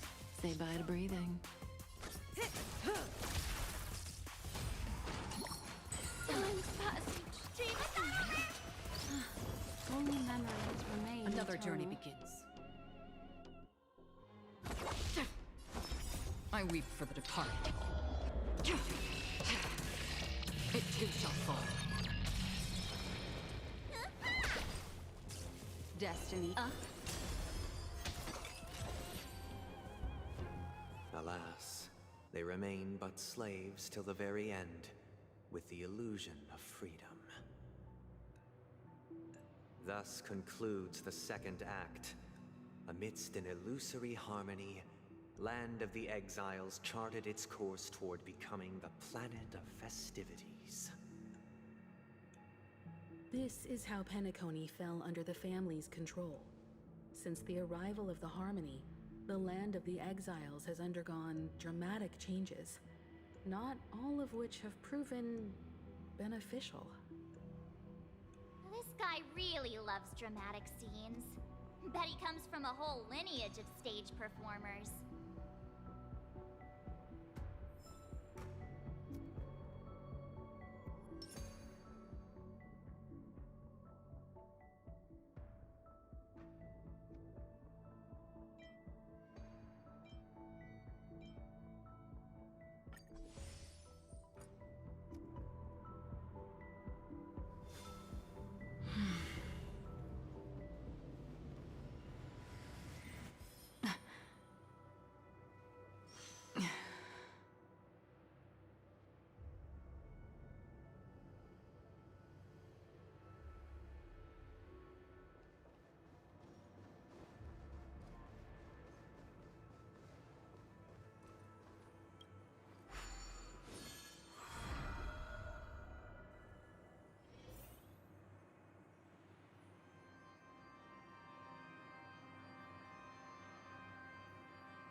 They used the planetary rings to establish the law, forging a code of conduct among the masses. A grand lyre with black and white keys served as an instrument, while symbols of articulation and numerical notation took the form of musical notes. The downward flowing river became a melody, and the canon of law dictated the form. Thus, all mortals found their unique place within this symphony. That marked the 5th and 6th days.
guy's really into these puppets.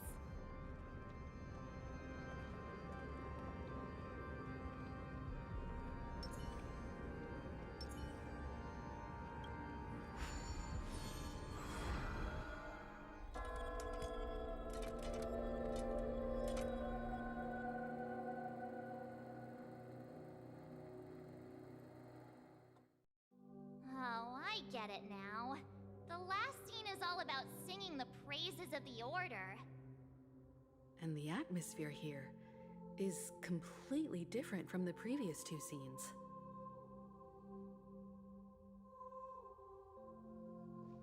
This is the concluding act of this play.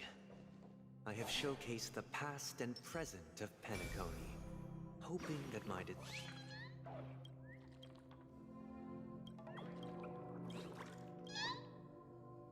This is the concluding act of this play. I have showcased the past and present of Penacony, hoping that my desire for change resonates within you. And now, I shall reveal its future to you. Memories seem to be different again.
Without a king, who shall bear responsibility for the people? If the people lack foresight, we will make choices on their behalf and bear the responsibility.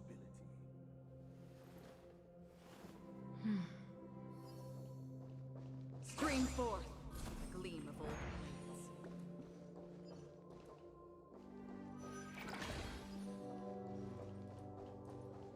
Without a king, who shall protect the weak and stand against the We mighty? shall support one another, protecting the weak and standing against the mighty.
so it shall continue even after the king's departure.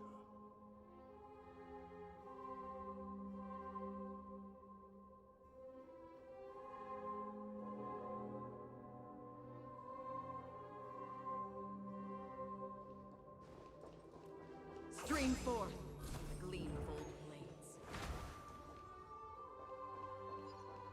But after the king's departure, We no longer have need for a king, for we have become kings of all things.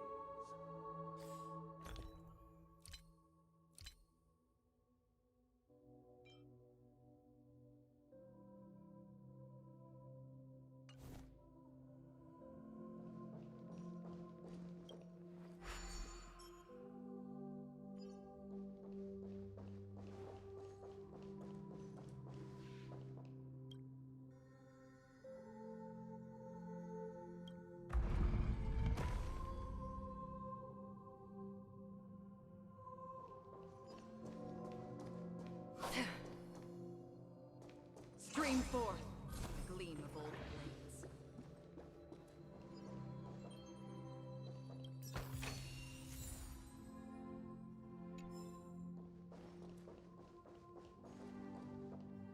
Hey, aren't we supposed to kick off a short story and have a fight here just like we did in the previous acts?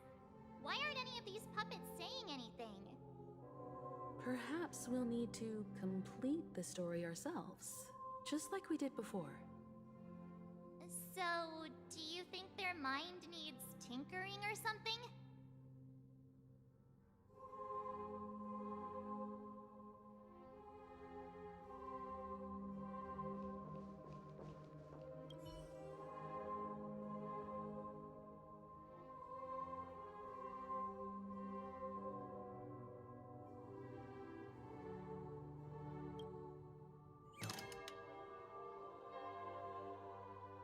Farewell, former king. We no longer have need for a king, for we have become kings of all things. Farewell, former king. We no longer have need for a king, for we have become... How did it go? You can't change them? What does that mean? My apologies for my negligence. I forgot to inform you that the final part was scripted long ago. Let our previous king recount it to you. Now it is time for the final rite. Prepare for battle. Looks like we'll have to fight again. Descending from the infinite spiral stairways, I traverse towards the future with measured steps. No need to remember me or seek my assistance. For the contours of my mind shall insight other experiences.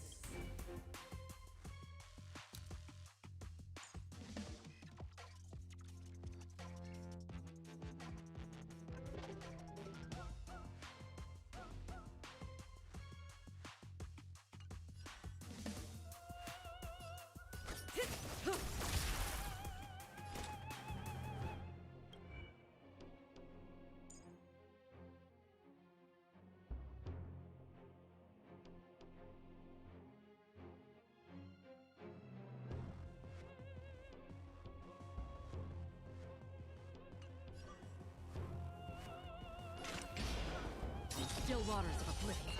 You the doctor? Stand still.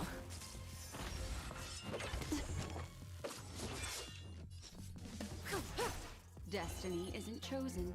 Ill tidings manifest. I weep for the departed.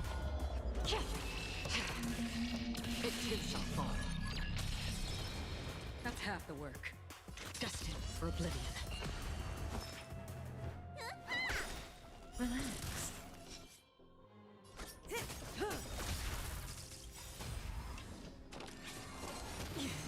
Good times never last. Time to say bye. Boom.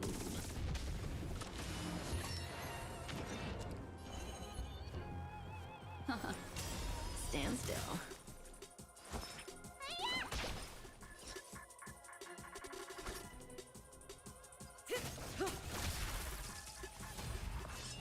Again? Relax. Still waters of oblivion. In the hushed expanse of a nocturnal reverie, I leave faint traces behind. No need to remember me, or to recall the essence of dreams. What is mine shall wane, while you shall transcend its delicate nature.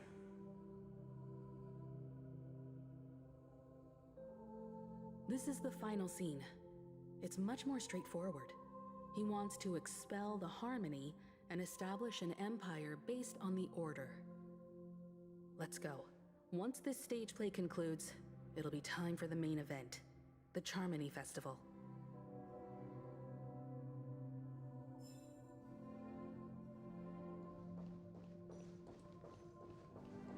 Make a wish. A little something for everyone.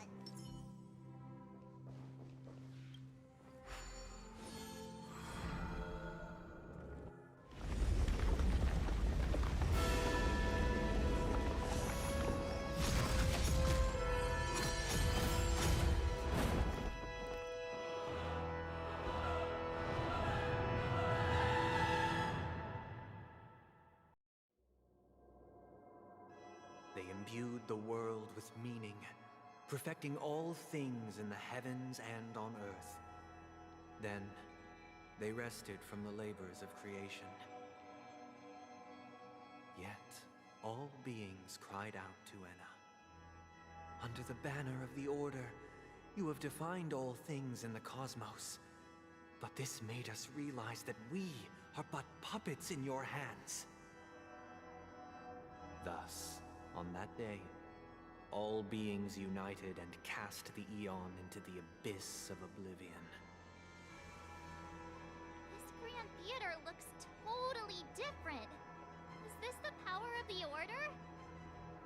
Everyone, get ready. This could be a tough battle.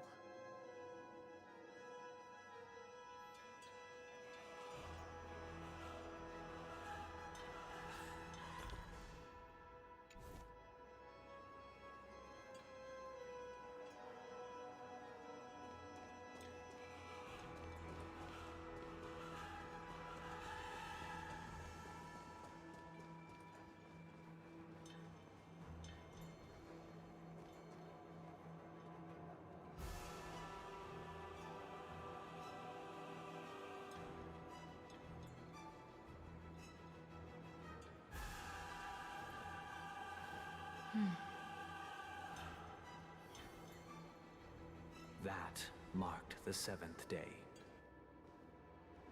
Cheers and chants reverberated in unison.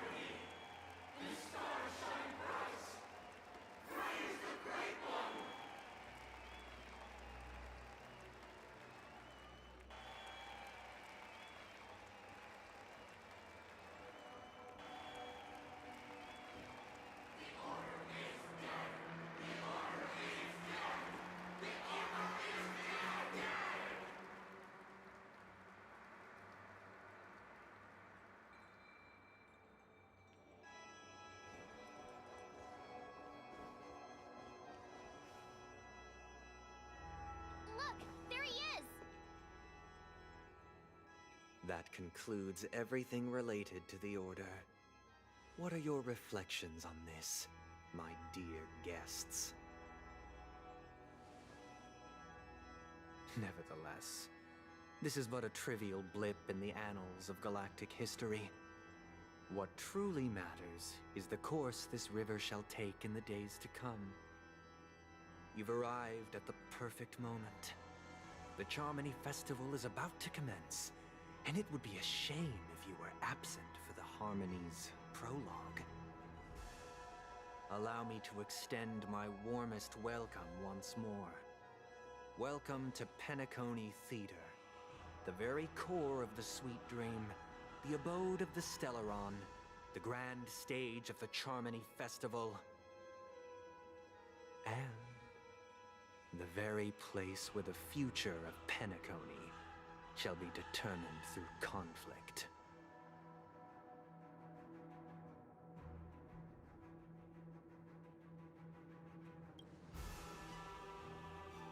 Your unwavering faith in the Trailblaze is truly impressive. True goodness can only be achieved through faith. Allow me to point out that falling into a permanent slumber is not happiness, especially when those people are driven by someone else's will in their sleep. Do you still believe that the Order only seeks to control the universe as their puppet, Himiko? No matter how perfect your vision of paradise may be, a cage remains a cage. People will never achieve true happiness in a world like that. They would just be toys for the Aeon. It seems you have misunderstood my intentions. Allow me to clarify. My desire is not to resurrect a fallen Aeon, or become one myself. My sole objective is to create a paradise free from Aeons, where the Order ensures the dignity and happiness of all humanity. A paradise exclusive to us human beings. That's not the case. If people are to live with dignity, there must be nothing and no one above them.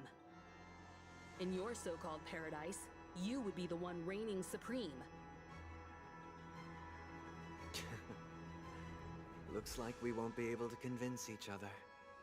Now that our conflict has been destined, let's unveil our paths and reveal to the universe the true path. However, before the prelude to the future begins, please take a moment to ponder the questions I've posed. Is darkness equal to daylight? Are sinners equal to the righteous? If you are born weak, which god should you turn to for solace?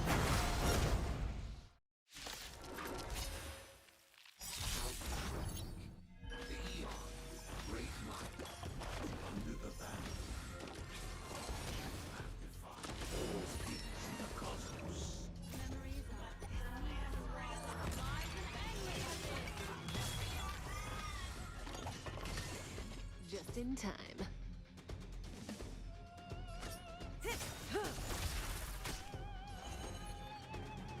Ill tidings manifest. Destined for oblivion. I weep for the departed. It too shall fall. See the doctor? Relax.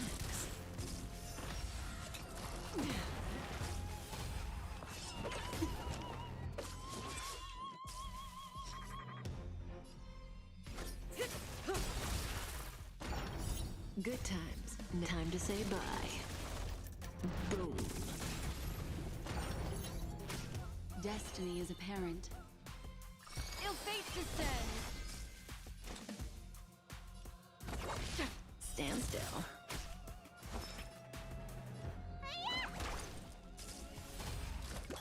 Again. Say bye to breathing.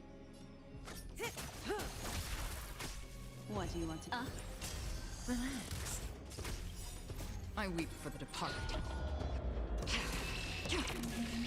It too shall fall. Free will, or was it fate? On still waters of oblivion.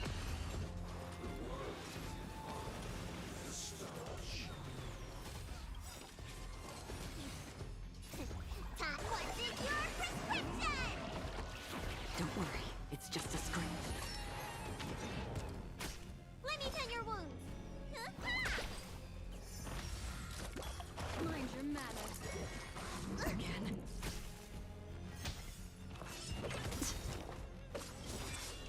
Memories are ever beneath the waters lies an endless abyss.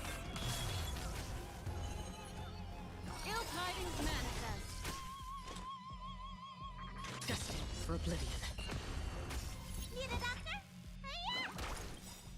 I weep for the departed. It too shall fall.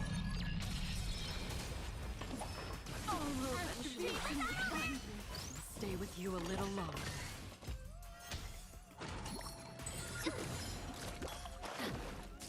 Cutting the net.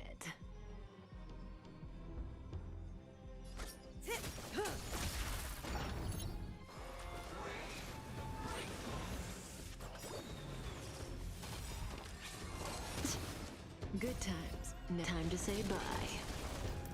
Boom. Destiny is apparent. Let me find him! Destiny's hand has truly blessed me.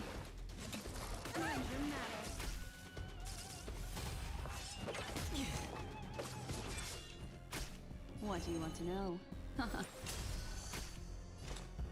Still waters of oblivion.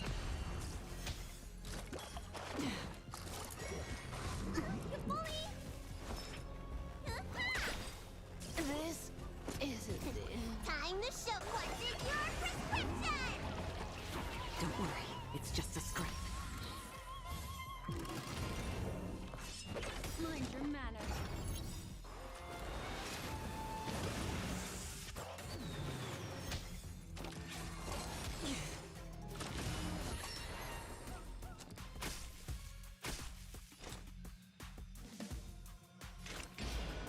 Destined for oblivion. I already know your decision.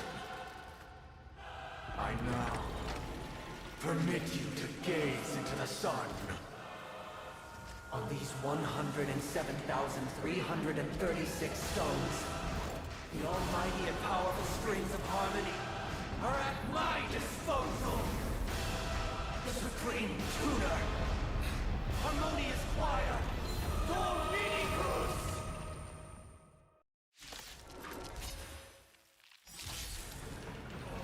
Lost souls, come and meet your master. The embodiment of the harmony? So the true purpose of the Charmony Festival is to usurp it?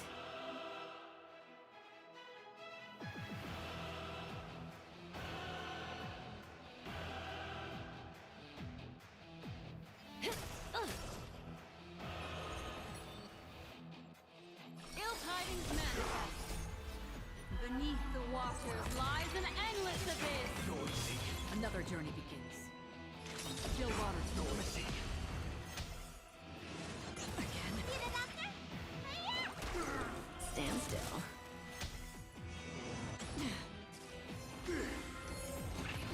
Why is it accepted as you are? Answer me this. Why do the harmony and the order merge into one?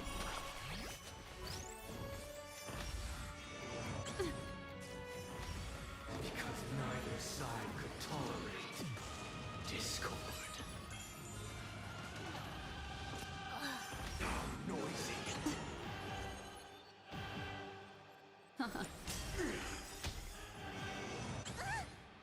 I weep for the departed. It too shall fall. I'm feeling like there's another world in front of my eyes.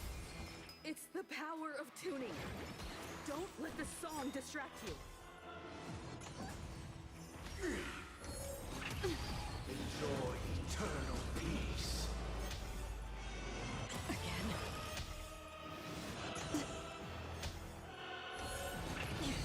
Sing together. Destiny isn't chosen. Ill fate descends.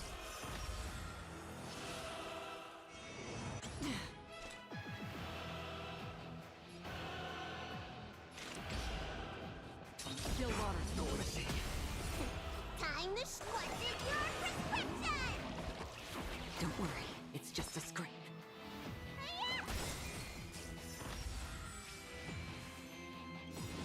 Again. I weep for the departed. it too shall fall.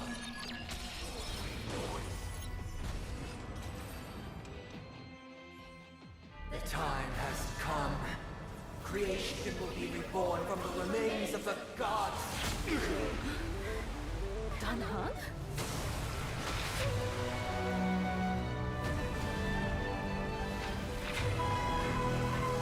Radiant spirits, heed my word. Show no mercy!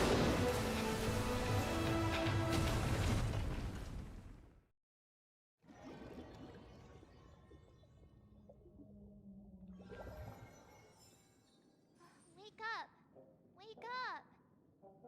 Hey, wake up! The sun's frying your butt! Are you alright? Can you hear me? Do you remember your name?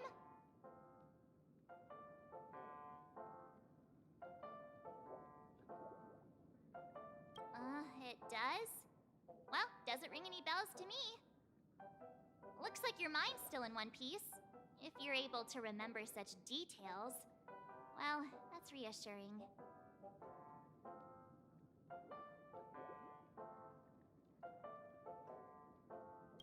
It's a long story. Simply put, Dan Heng used the Jade Abacus of Allying Oath when we were in the middle of a fierce battle, and summoned the General to help us just in time. And then we returned to reality. Look, this is your room. Everyone else has also returned from the dreamscape. Himeko and the rest are at the lobby discussing matters with the General. And now that you're awake, we should tell the crew that you're all right. Come with me. Not going to come chat with me. Sleepyhead. That voice. Is that Black Swan?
Hey, where are you going?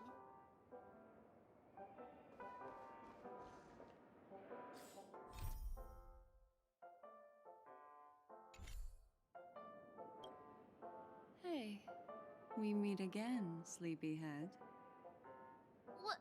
What's Miss Black Swan doing here? Nothing, Miss March.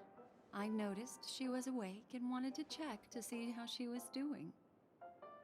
Though the strike from the General was timely, its destruction was also immense. When emanators collide, ordinary people inevitably suffer. But, luckily for them, the dreamscape is my home turf. Thankfully, I managed to get everyone out before the Harmonious Choir collapsed. Oh, so that's what happened! Thank you, Miss Black Swan! Don't mention it. After all, I wouldn't want to see such precious memories vanish. You're heading to see your friends, aren't you? Would it bother you if I walked with you for a short while? Of course not. But you're not planning on doing something like last time, are you? Why would you think that? I've never harbored any ill intentions. Well, Not when you are around, anyway. Himeko and Mr. Yang are probably still busy. Let's go look for Dan Heng first.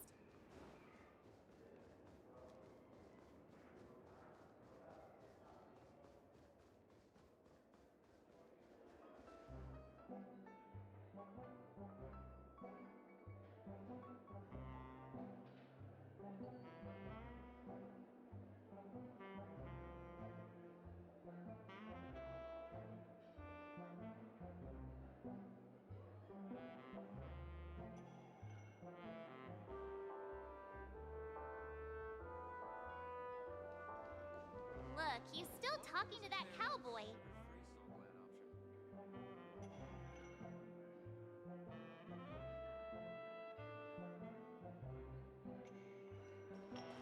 One Peach Soul Glad?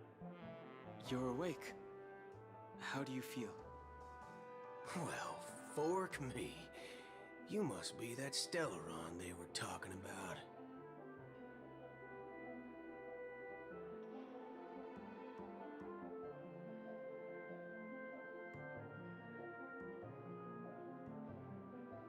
Don't worry. She's been up and about for a while now. But hey, Dan Heng, why don't you introduce this cowboy to her first? Allow me to introduce him to you. This is Boot Hill, a Galaxy Ranger. During our pursuit of a certain person, we crossed paths and just so happened to uncover a shocking plot being concocted by Mr. Sunday. Which is why we sought you out, to help the Astral Express save the world together. No need for thanks. The Galaxy Ranger's principle is correct every injustice one sees. That's how you lot in the Xianzhou put it, right, Dan Heng? More or less. Wait, hold on a sec. This is the first time I'm hearing about this certain person. Who are you chasing? And why would that lead you to the Express? Good question. It's, who was it again? Dan Heng, do you remember? No, that ain't it. I just can't seem to recall. Weird. My neurochip hasn't registered any malfunctions. I can't seem to remember either.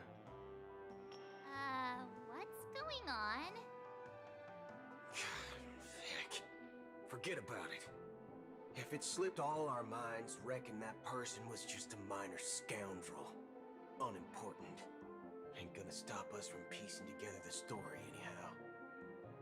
Yes, when the dust settles, I'll just think of a way to recall it in the memory zone.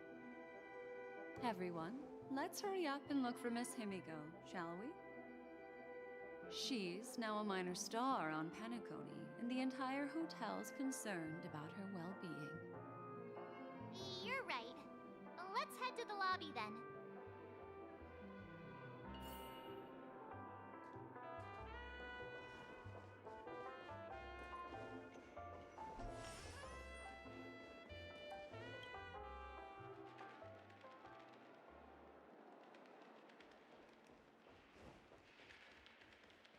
Look, they're with the General. That's all right. In these times of conflict for the sake of utmost safety, it is only right that the Alliance steps forward to mediate on behalf of the Astral Express. We must not allow you to take unnecessary risks. Furthermore, despite the IPC's eagerness for success, it prioritizes peace above all. And the family, trapped though it may be, professes a desire for harmony. The Alliance has always won people over with reason. I firmly believe both parties can indeed put aside their differences and come to a peaceful agreement. The General possesses a deep understanding of the greater good. With the Xianzhou Alliance mediating, Peace for Penacony is within reach. You flatter me. But ultimately, it's been all down to the Express. Without your efforts, this sweet dream paradise would have been claimed by the last remnants of order before there was even a shot at peace. Well, would you look at that? Here comes the big hero.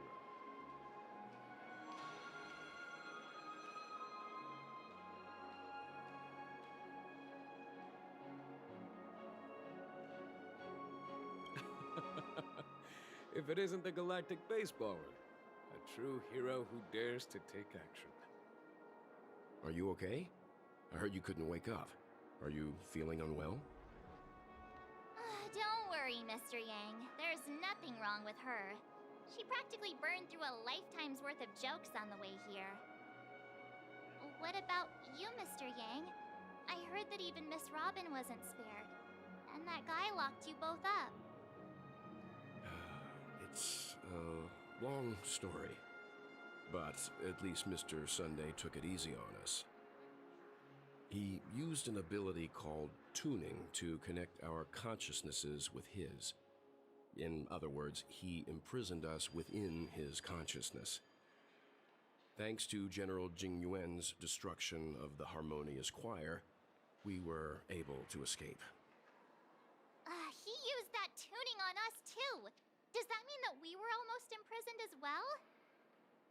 I can confidently say now, he was truly after a fair fight with us. Had he wanted, he could have easily taken us down, without so much as lifting a finger.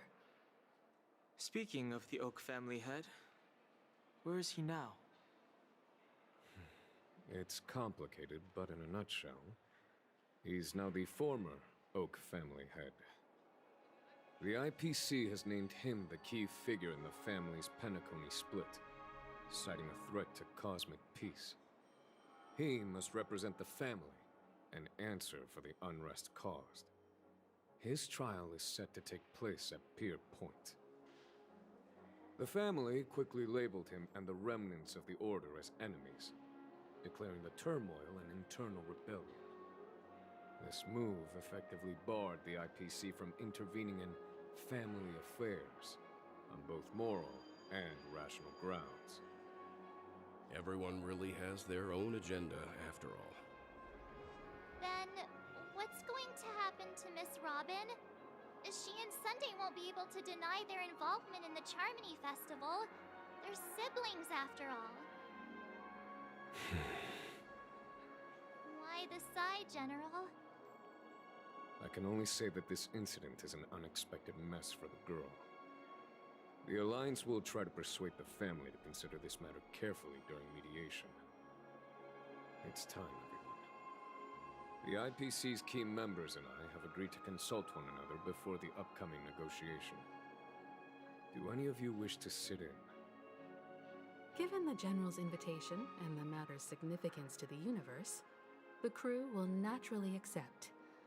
However, if the IPC has any reservations... Why, of course you're welcome. They've mentioned that your team is a trusted ally of the IPC in Penacony, so there's no reason not to welcome you.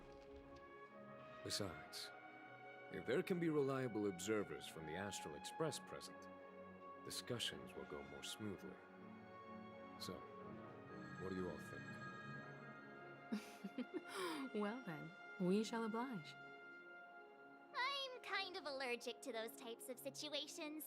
I think I'll just head back to my room and start packing. Not to worry. Himiko and I will take care of things.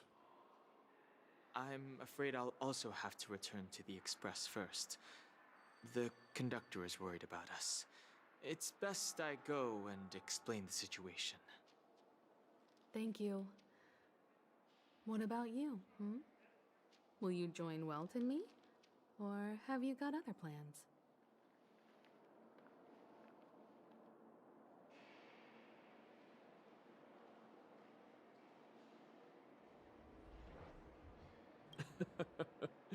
Good guess. Although I'm not too sure of the reason, the representatives from the IPC have insisted on her presence. Allow me to lead the way. Follow me, please. The negotiation will commence at the hotel lobby. Everyone, please, follow me.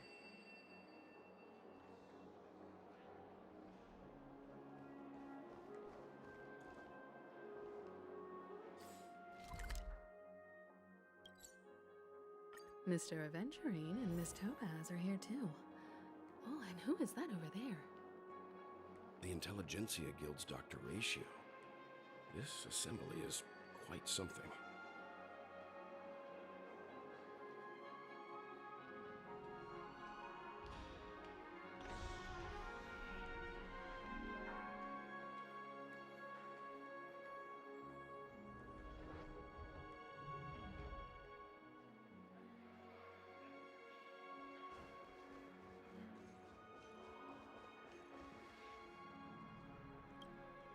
It's been a while, my Astral Express friends. I would also extend my sincere thanks to you, General of the Luofu. The presence of everyone here assures that the talks will likely reach a conclusion that satisfies all sides. Oh. Looks like everyone has come with expectations. Care to share? Of course. Topaz, if you please. Sure, leave it to me. In summary, it's good news. After much deliberation from the Strategic Investment Department's council, the absolute majority of members have agreed to the following resolutions.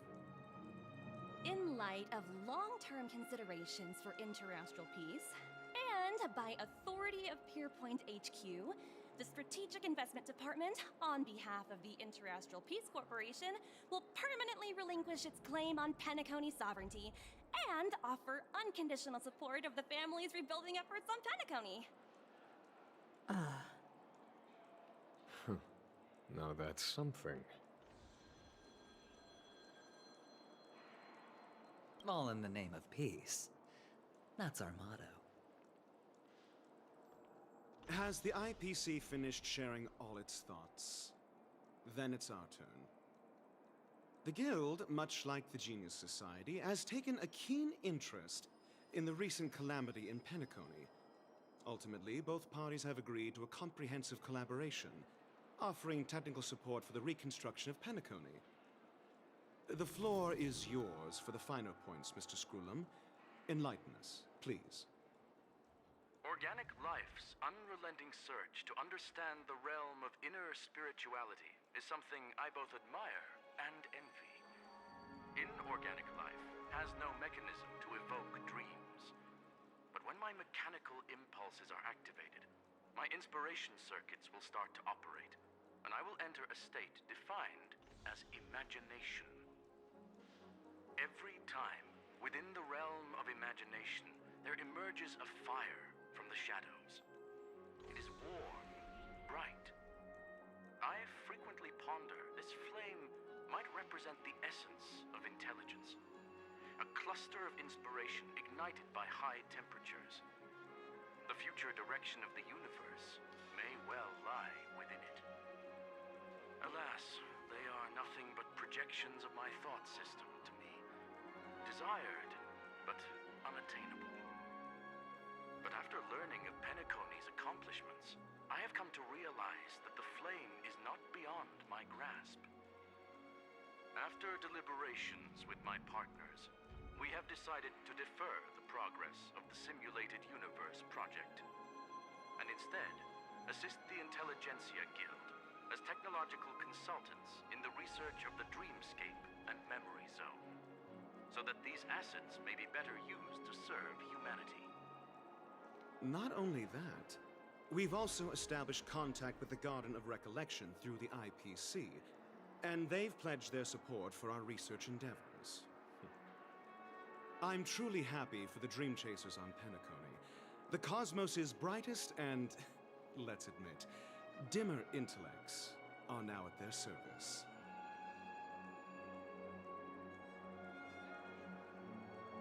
Agreed. It's hard to imagine members of the Genius Society taking an interest in such mundane research. Never mind. At the end of the day, this is a positive outcome. No wonder everyone insisted that she be there. It heartens me to learn that everyone is willing to put aside their differences for Penacony's plight. I trust that everyone will surely reach consensus in the upcoming negotiations. Looks like Penacony's future is decided. I'm wondering, is there anything else the crew is concerned about? Peace is our greatest wish. Beyond that, we desire nothing else. Well, that's good. Now that everyone's minds are at ease, I shall take my leave. You may now depart with peace of mind. The Alliance will deal with all subsequent procedures. If that's the case, it appears that we have nothing else to worry about on Penacony. Looks like it's time for us to embark on a new voyage. Sounds good to me. You two head back to the Express first. I'll pick up March and deal with the checkout procedure. Oh, also, Miss Black Swan, you have a matter to discuss with me, yes? Nothing escapes your attention, Miss Navigator. You've been with us this whole time, huh? In any case, she and I will be waiting for you in March on the Express. Let's go. Our time on Penacony has come to a fruitful end. Penacony's journey ends here. I guess it was pretty fruitful.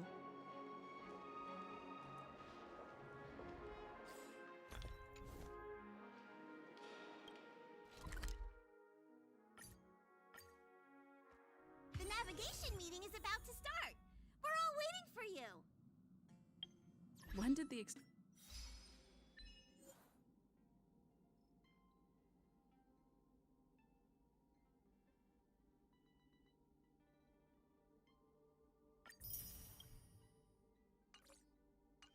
become so lively?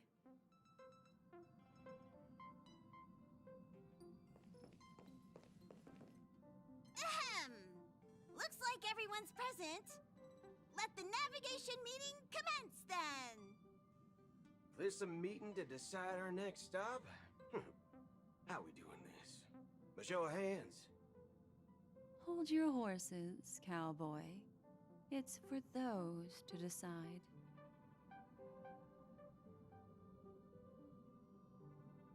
Allow me to explain.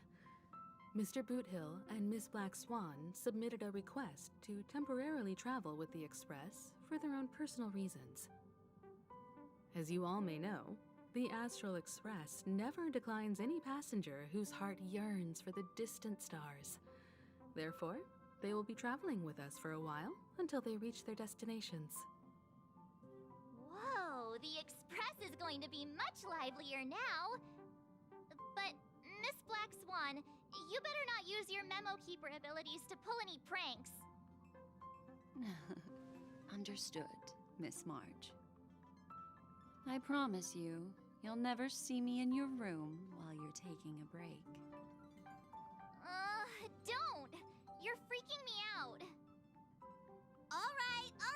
Now that everyone's met everyone, we can continue our navigation meeting.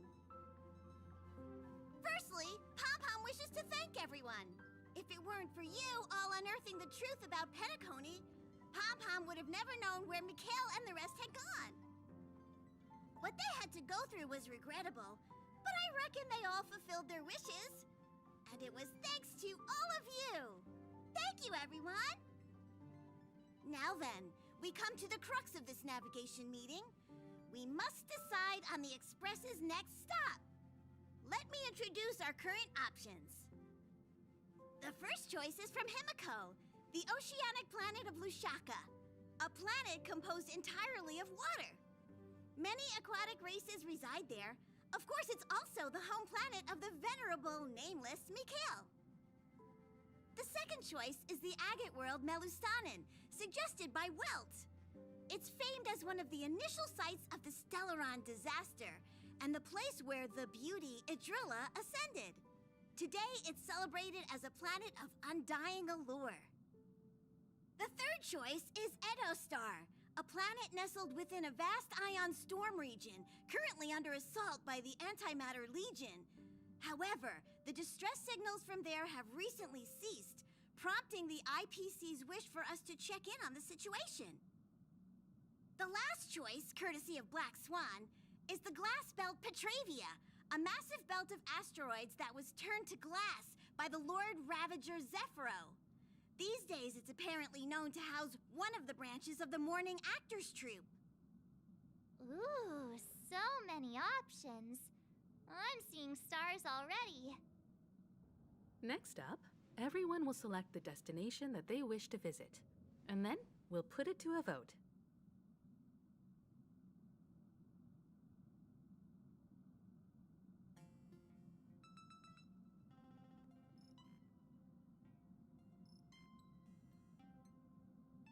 Though the fact that the distress signals have ceased means we're probably too late. But I still think we should investigate the situation there. Yes, I agree. As Nameless, should we not extend a helping hand? You and Dan Heng make good points. I'll throw in a vote for Edo Star too. If that's the general sentiment, then we should indeed investigate. I vote for Edo Star too. All votes for Edo-Star! Looks like we have a winner! Next stop, Edo-Star! Then this navigation meeting is adjourned. I'll go check the warp jump coordinates. Everyone can catch up on some rest in the meantime. When it's time to make the jump, Pom-Pom will make an announcement. There's still some time before the jump. What should I do? How about a chat? Over here. Please let this trip be uneventful. Please let this trip be uneventful. Please let this trip be uneventful. Mumbling? I'm praying. The last couple of trailblazing expeditions have been downright terrifying. It's about time we had some fun, cozy, and cute adventures for a change. Come on, start praying with me. Please let this trip be uneventful. Please let this trip be uneventful. Please let this trip be uneventful.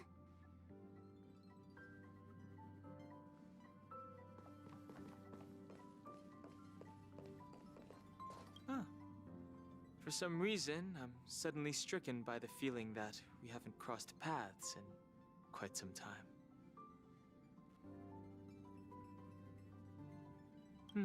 Perhaps the joy of reuniting after a long time can also be considered just another part of the Trailblaze.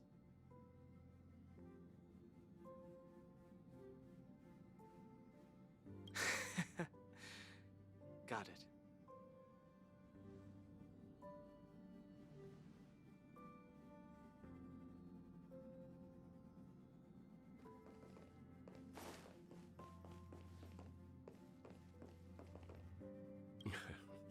You're fast becoming an excellent trailblazer. It's an honor to be able to watch you grow. Don't downplay your achievements. Everyone has witnessed your growth. I've known many warriors in my time, and only a few achieve the kind of growth you have. Back home, where I'm from, you'd be rated at least an S tier. It's not been easy for you these past few days. You've earned some downtime. I'm looking forward to seeing how you'll perform on our next journey.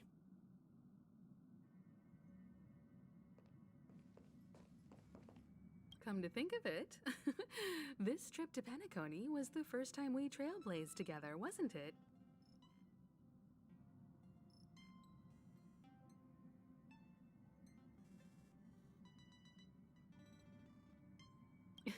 Don't worry. We'll have plenty of time to spend together on the Express, so there'll definitely be more chances for adventures like this. Turn in early today. You've really been pushing yourself hard recently. If you don't take this chance to recharge, it could lead to long-term problems. It seems fine when you're young, but it's a different story as you age.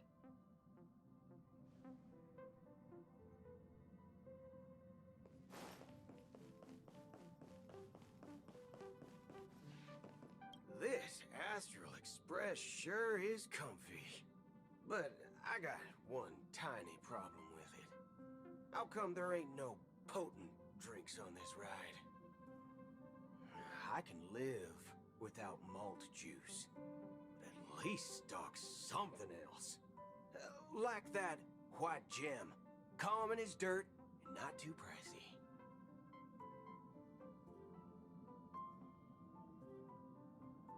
Thanks, sister.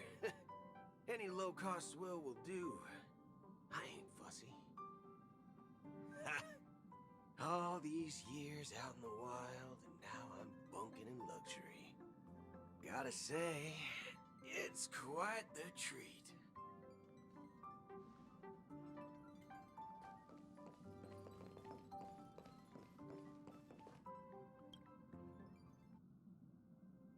Oh, you're here. Seeing your reflection among the stars in the porthole really does seem somewhat surreal. How about it? This journey of beautiful dreams. Was it to your liking?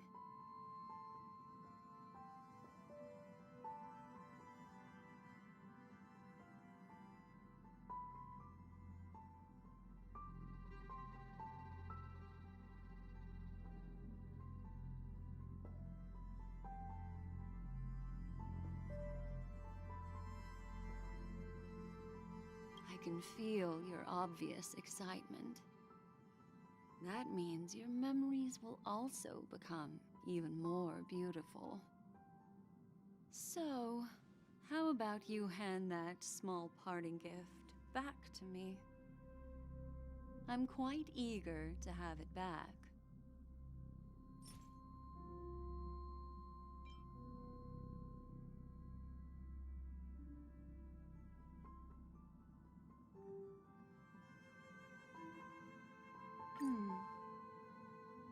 Oh? Never mind. I just stumbled upon a particularly fascinating spot in your memory. Before I explain, I would like to apologize to you. This farewell gift I gave you isn't really a compass from the memory zone, but merely an empty light cone. Remember when we entered the hotel in the dreamscape for the first time, and I procured a few trinkets from your companions? Their functions are similar. This way, I can always be attuned to your location, ready to assist immediately if you encounter any threats. But this is not its most intrinsic function. Light cones are slices of light used to encapsulate solidified phenomena. This empty light cone is the same. It can etch your memories in their most vivid form, and then allow me to admire and manipulate them, turning them into unique mementos. All the world is born from the power of mind and soul, and that power is memory. To prevent ourselves from being forgotten by the world, we must make the world remember us. Or use our memories to recreate it. Life, seemingly vast, offers but a scant collection of impactful memories. Some joyful, some sorrowful, some light, some heavy. But you are different. Memory is a reflection of the future. Within that reflection, I see your unparalleled worth. You have the power to craft memories that can captivate the world. Your memory can illuminate the universe's future path. And that memory will be as scintillating as the star clusters you see in this porthole.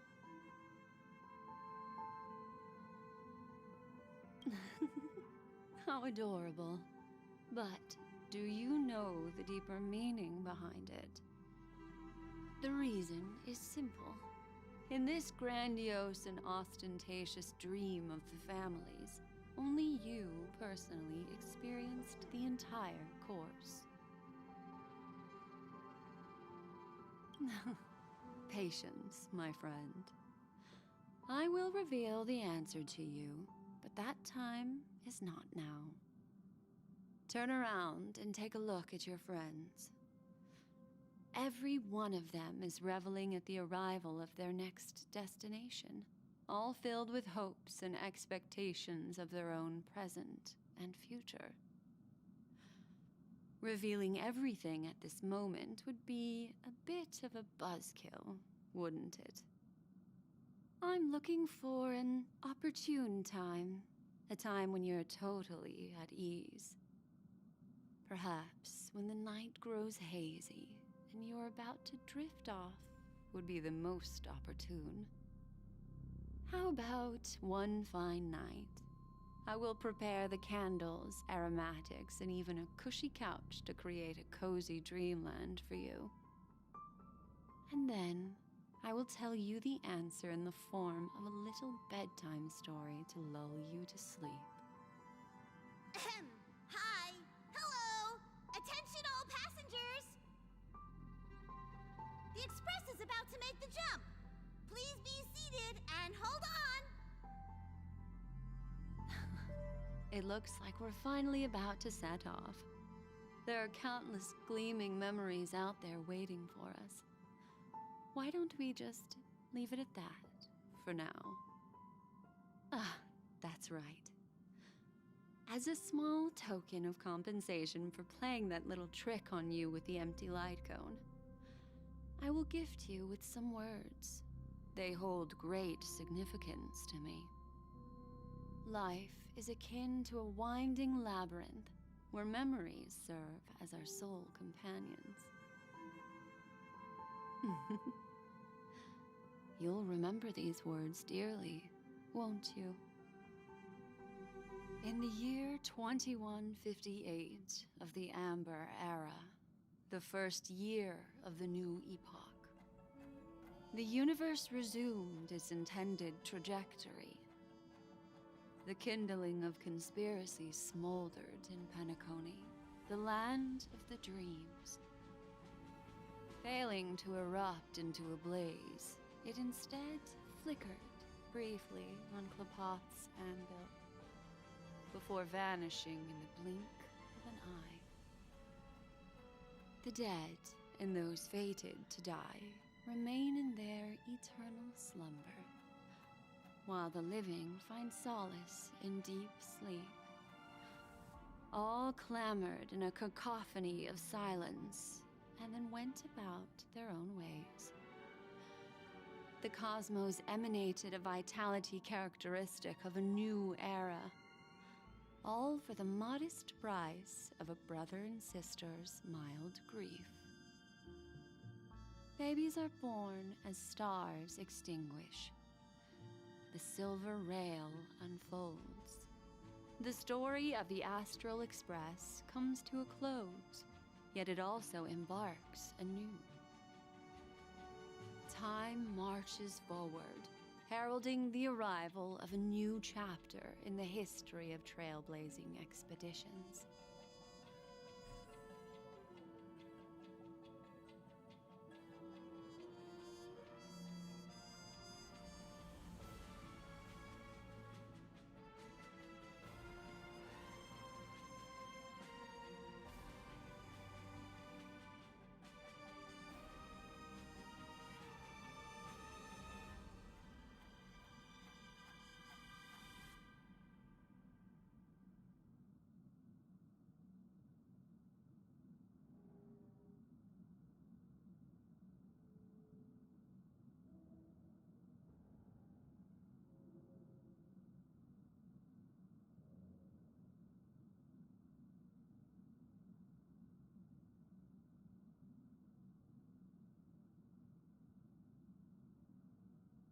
Countless shooting stars streak the sky tonight.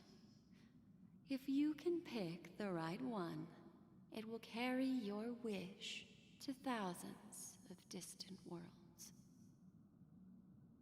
You're feeling very relaxed now, aren't you? So, then, it's time to tell you a little bedtime story. Well, let's start with a conclusion. The crew was defeated in the battle against Sunday. Everyone in Penacony failed, and no one survived. But don't panic. The truth, as horrifying as it may be, is not yet irreversible. There's still a glimmer of hope, and that's why I'm here.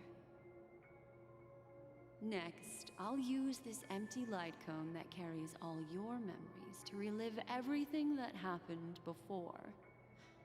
And when this story reaches its end, I'm sure someone as clever as you will notice that. There's a major flaw in the story you have experienced, yet within that flaw lies a glimmer of hope. Are you ready for it? Do you remember everything? When the clock turned back, the Express started a warp jump, sending you to a strange dream. You were bewildered back then, and then a Galaxy Ranger named Acheron showed you a way out. When you arrived at the Reverie Hotel, you met the doorman Misha and had a confrontation with Aventurine, an IPC representative.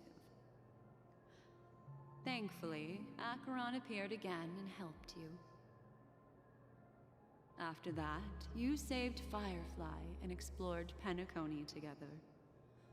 During the tour, you ran into Sparkle disguised as Sampo and accidentally entered a child's dream.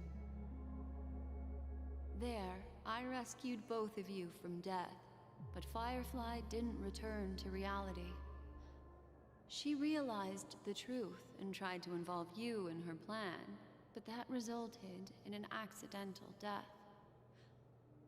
Even more unsettling, you soon encountered another murder. The 2 cases of death prompted you to investigate the truth behind the sweet dream. Despite your efforts to gather information about the 2 victims, you didn't make much progress. But you did learn about the Watchmaker from Gallagher. Meanwhile, Aventurine was secretly carrying out his scheme, in which you were one of the pawns. In the midst of a fierce battle, Acheron revealed her true identity as an emanator of the Nihility and unsheathed her sword. That strike foiled Aventurine's plan and opened a passage between the sweet dream and the original memory zone. Upon your arrival at Dreamflux Reef, you learned the truth that death was actually dormancy, as well as the truth about the dreamscape, the Stellaron, and the bellboy, Misha. You split up with Sunday and Robin, looking for a way to seal the Stellaron. However, it turned out that Sunday and the Dream Master had their own hidden agenda. And you had to engage in an ultimate duel on the stage of the Charmony Festival. Finally, the story reached its conclusion. You emerged victorious, with the Trailblaze triumphing over the Order, and Penacony embracing a bright and peaceful future. This marks the end of the thrilling journey in Penacony. I'm sure you've already noticed something unusual, haven't you? The major flaw, which contradicts all the known information, hides in this story.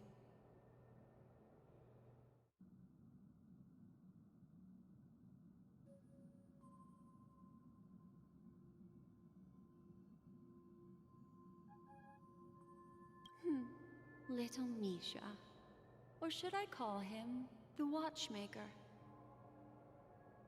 He's only a segment of memory in a dream bubble, but his ambition for the Trailblaze led him to leave the bubble.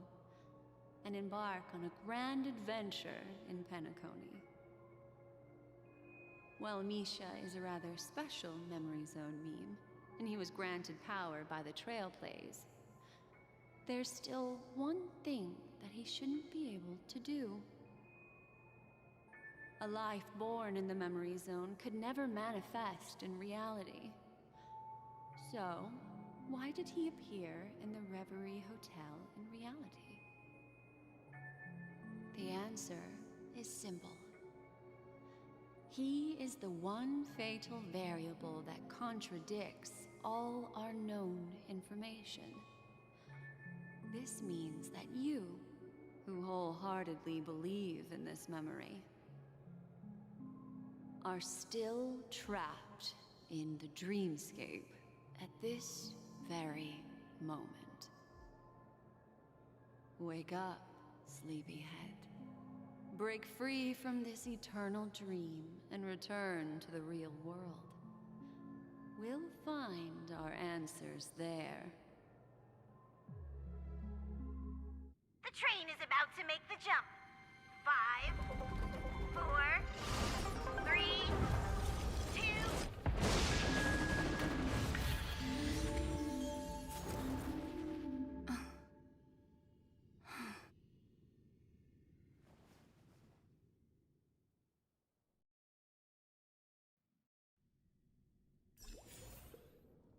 This way, darling.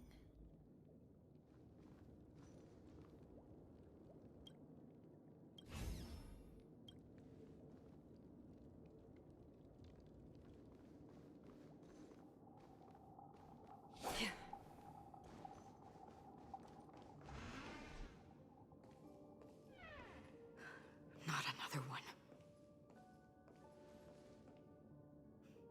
Thank you so much, Black Swan. Finally, I can breathe a sigh of relief.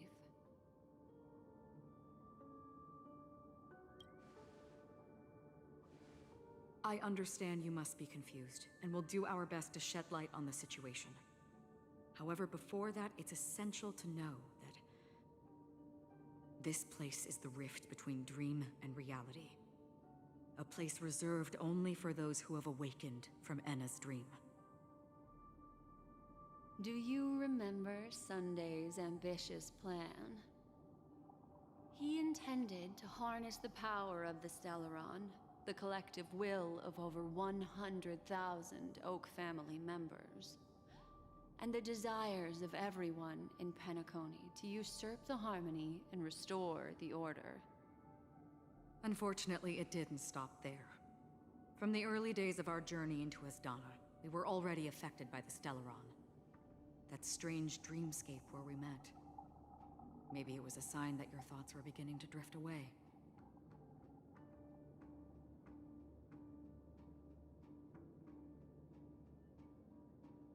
I don't think the goal of the Order was to put everyone into a deep sleep. Quite the contrary. They used the Stellaron to catalyze the leakage of Asdana's Memoria into the material world, allowing the dreamscape to blend with reality. And that included a lot of Memoria from the Beyond the Sky Choir. As time came and went, the dreams eventually became indistinguishable from reality, and reality became an illusion. People think they are awake, but their spirits have long since stepped into the Temple of Order. This is what makes Enna's dream so powerful. In this paradise governed by the Order, everyone indulges in their delightful dreams and lives happily ever after. I believe what you experienced in the sweet dream, except for that flaw, was real. Only in this way could you reach the destination, lifting the crisis in Penacony and embarking on your next trailblazing expedition. If it wasn't for Acheron's plan, we might have been trapped in this dream forever. Fortunately, while the path of the Order governs all things, it can't affect the Nihility. I came to realize this when the Dream Master tried to expel me at any cost. This is also why you felt a sense of peculiarity when traveling with her. Well, I'm not as fortunate as she is. Even if I'm a memo keeper, I was still influenced by the power of the Order and fell into hallucinations. However, thanks to your memories, now we still have a chance to turn the tide. For mortals, even if they possess the great power of a path, they can't create a flawless world like gods do. That's why there was a flaw in your dream. In other words, once you have realized the world is not real, you'll have a chance to break free from the dream. The flaw in your dream lies within Misha, who could have never appeared in reality. When I turned the pages of your memories, I realized that I was in an illusion too.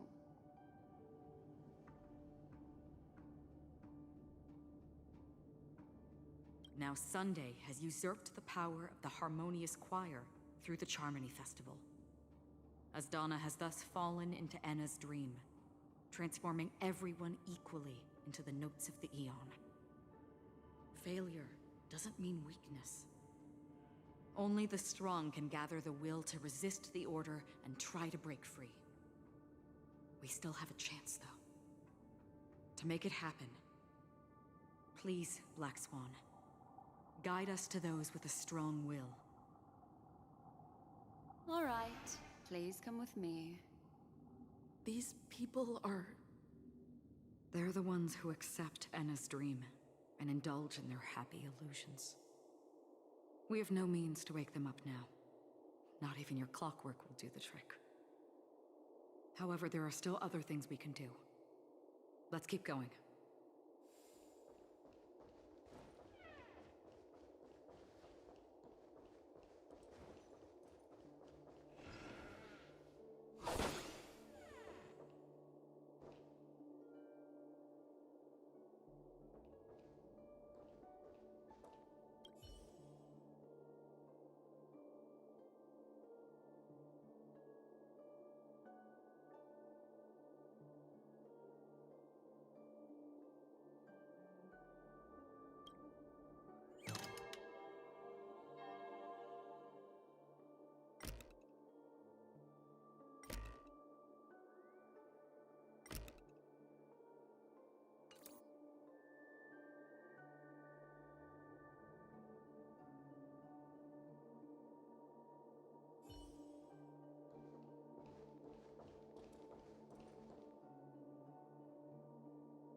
Here we are.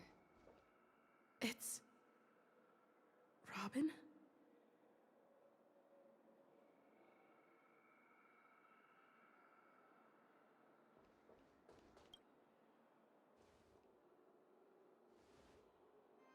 Finally, you've arrived. Let me introduce you to Robin. She woke up from Anna's dream by her own will, and it's this tough lady who led us here with her song. I woke up for the same reason as all of you. In the dream, I experienced something that could never occur in reality. Are we going to lock it up in a cage? I want to see it fly freely in the sky. Without us, this bird would be too fragile to survive on its own. Do you want it to die? No, but... Then let's take care of it together until it can return to the sky. Huh? Birds have wings because they're meant to fly. Even if they may crash on the ground one day, they shouldn't be trapped in a cage. Birds belong to the sky, so we should help them return there, right? The illusion was so impossibly blissful that I realized it was just a dream. And this is our final hope. Anna's dream is founded upon the harmonious choir, namely everyone's shared wishes. It will only materialize once the aspirations of all beings in Penacony merge as one. At present, it has become impervious due to people's desire to remain slumbering within the dream. And in order to destroy it, we must make everyone in Penacony want to wake up. Now comes the tricky part. How do we do it?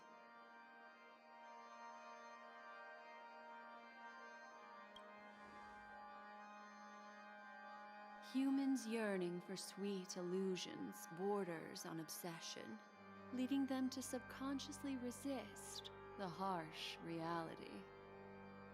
Therefore, I carefully selected a moment where she was completely unguarded, guiding her to uncover the truth herself to make her regain her consciousness.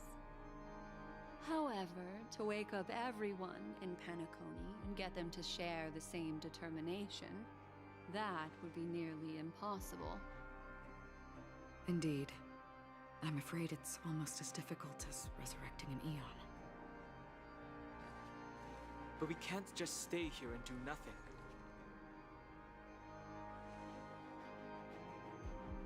This is a critical moment for the whole universe. Who cares about some dumb number?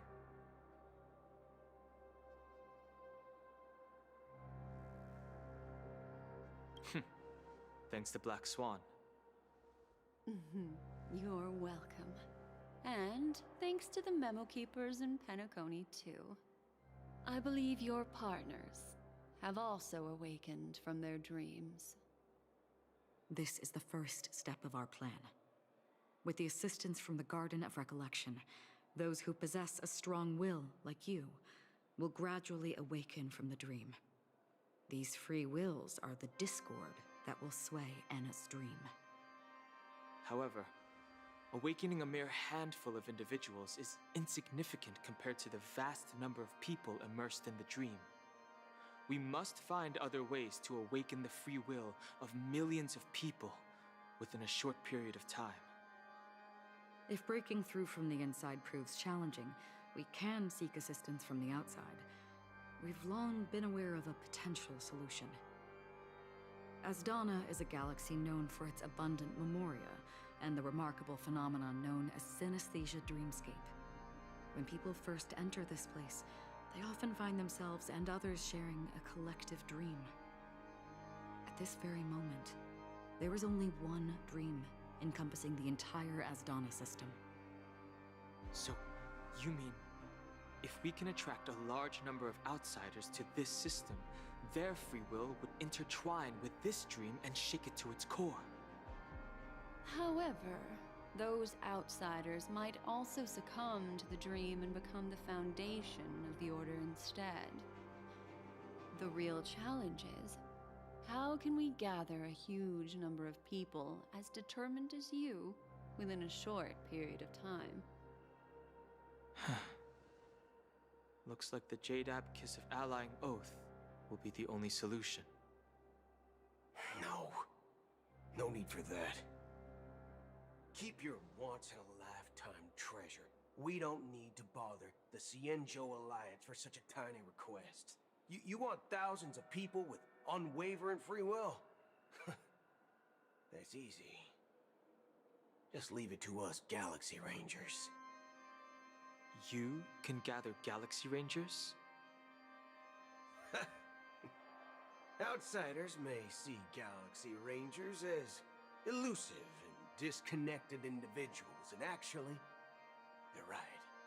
And that's why we have a tacit understanding among us.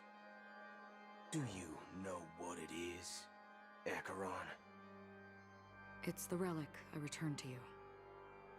Exactly. Its owner must have told you that it's meaningless to anyone other than a Galaxy Ranger, and that it can only fulfill its purpose when returned to its rightful owner. Because it's a burial artifact, worthy only of a hero who has served the Galaxy Rangers with honor. When its light illuminates the universe, it means the fall of a hero, and in the direction it falls, countless meteors will streak across the sky. Those meteors are Galaxy Rangers, coming from all corners of the cosmos, driven by a shared purpose, without questioning the cause or counting the cost, because we abide by a common principle. The shooting stars of the hunt only descend on the longest night, and with them comes the dawn. We've stayed silent for far too long. Now, it's time to remind all the cowards, oppressors, and villains of the universe of our presence. I'll be the one to ignite the first spark. Once the dreamscape is swayed, I'll complete the second step. I'll fine-tune the slumbering souls with the Song of the Harmony, interrupting them with the discord of Trailblaze, and guiding them towards reality. It's true that some people are born strong, and others are born weak. If the Trailblaze is the target of heroes, then the Harmony will guarantee that the strong help the weak. Only the people of Penacony themselves can be the saviors of their homeland. Their path of happiness should be forged by themselves. While I may not be a nameless, I'm willing to instill courage in all those who need it. This includes my brother as well. And his dream is too cruel for him and everyone else. Your plan sounds well conceived, but still, it appears somewhat idealistic and romantic. The flaws rooted in human nature can't be eradicated overnight. Do you believe these efforts alone are enough to convince everyone to choose the right path? I agree with you, Black Swan. That's why the most critical aspect of this plan is not to convince everyone to choose the right path, but to inspire them to save themselves. So, you're the key in the end, I assume? The Harmonious Choir possesses the power of an emanator. To overcome it, you'll need the same level of power. The final step in destroying the sweet dream will be my responsibility. That's a relief to hear. Now that our roles are assigned, let's get to our battlefields and pose a grand finale. May I have a moment alone with you? There's one more thing I need to explain to you. This grand festival is drawing to its close. This is the starting point for the ultimate stage of our journey. Just as it marked the beginning of all the stories in Penacony.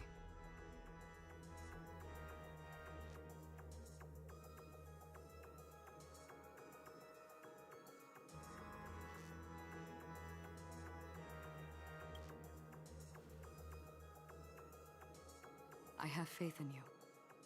However, before we depart, there is one more thing I must tell you. There's something you should know. We were able to locate you within this boundless dream and find the key to breaking free from the dream. All because of one person's unwavering dedication. Firefly.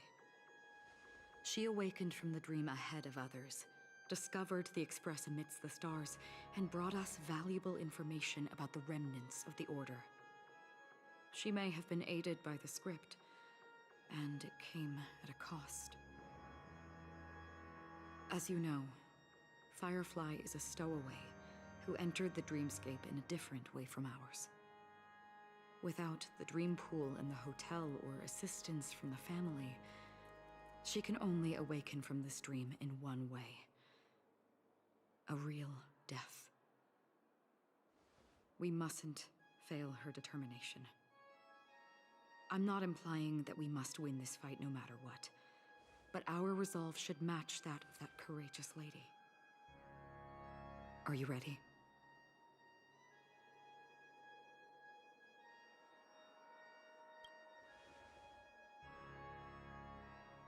Very well. Now, please close your eyes.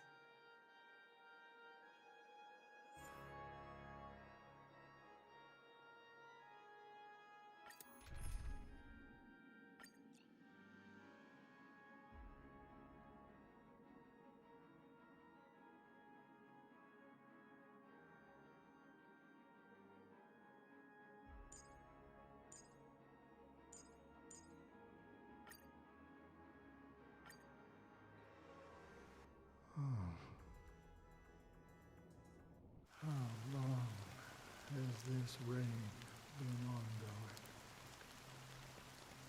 If I remember correctly, it has lasted for decades, or even centuries. The unwavering determination of the Hunt followers persists even in death. But thankfully, we've guided those lost souls to their lives beyond. They were heroes in their time. And they won't be reduced to puppets of the Nihility in their death. You see, the shadows on the sea have vanished. Do you remember? He once said that the sky would clear when the regrets of the departed had faded away. But it's still raining. I know. So, why is all this? Why did this rain choose me? Because someone's regrets haven't been fulfilled, perhaps. Mortals who walk the paths are like sailors on a vast ocean, leaving behind a trail that creates countless ripples of possibilities. These ripples last longer than the fleeting lifetimes of humans. And for some, their presence leaves such a strong mark that it's reflected in the waves.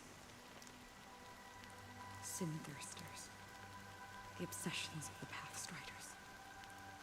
They emerge from the depths of Ix, seeing themselves as masters of their own destiny, unknowingly repeating the actions of their past lives.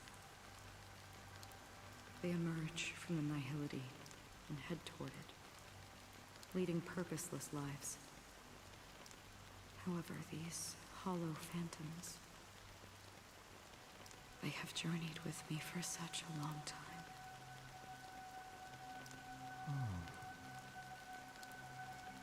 So this is how it is.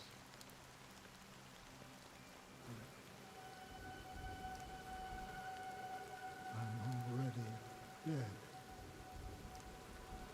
Yes. Are you watching over me? This is my duty, as Acheron the Watcher. I'm guarding the path to to the abyss of the Nihility, guiding every soul reluctant to become one with it. Back to this side. But if this is what the departed ones expected, should you try to change it? I don't know. But someone once told me that when the inevitable moment came, he hoped that someone would stand at his grave and place a bouquet of flowers. Even if it doesn't make sense at all? Some tasks have to be done, even if they are pointless. I have experienced that much already. Please extend your hand, and then close your eyes.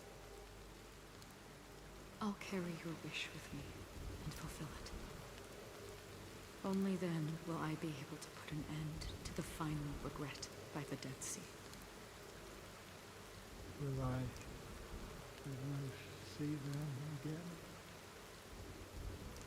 Yes, that is certain. Because it was you who told me about the Express, your two former companions. The expedition cut short by the swarm, your narrow escape from death, and your encounter with the Galaxy Rangers. And Penacony, the hometown to which you could never return. Yeah. For countless times, I got rejected by the family and had to pass it by. But I knew that my companion was still there.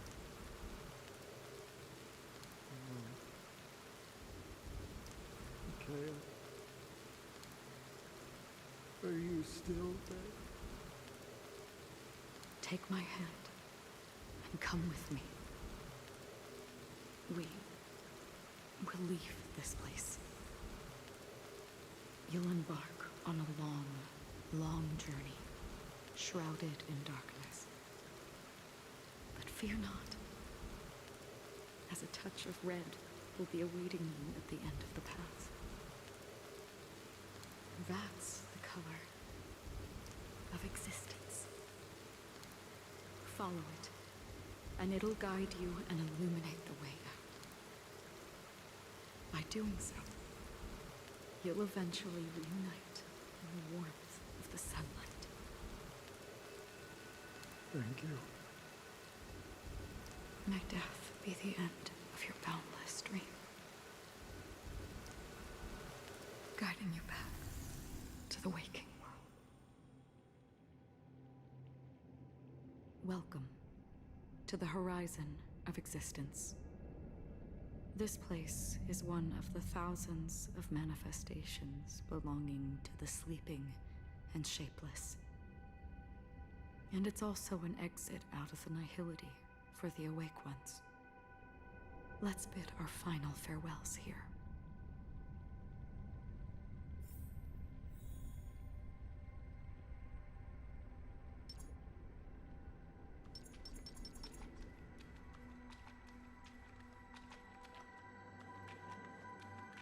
Always distinguish between reality and imagination. All right, Gray?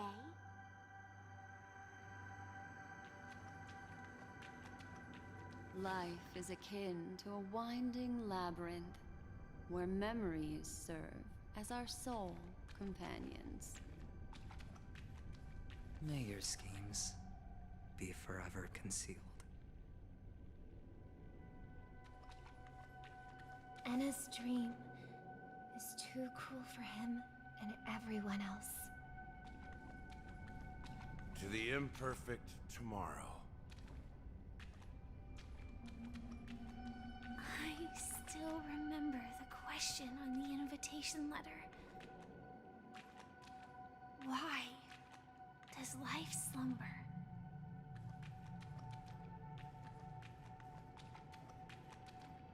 Why does life slumber? We don't know the answer yet, but we're about to awaken from this dream. Or perhaps such is the answer itself.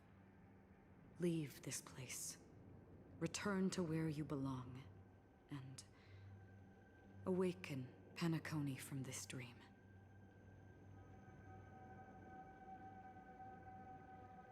As I said, our plan is not about convincing everyone to choose the right path, but about inspiring them to save themselves. So, when will people actively save themselves? The answer is when they are in desperate situations. Like a drowning individual in the deep sea. When one's body and mind bear immense pressure, agony, confusion, and despair will follow. I firmly believe that. The fragility of humankind often freezes them in their tracks. But in truly desperate situations, they will strive to save themselves. And now, Penacony has enough heroes to lead them forward. It's through this inherent, self-centered instinct that people exert their utmost effort, even when they know their struggle is fruitless. As absurd as it may seem, it's their resistance. As for now, it is time to guide them, not as a savior, but as a nameless among those mortals. In this way, you will reunite in the warmth of the sunlight. The rain is intensifying. Before we part ways, please allow me to ask a few final questions. So far, you have forged unbreakable bonds with numerous individuals and entities in the Sweet Dream. Might I ask if you fear severing these bonds with your own hands?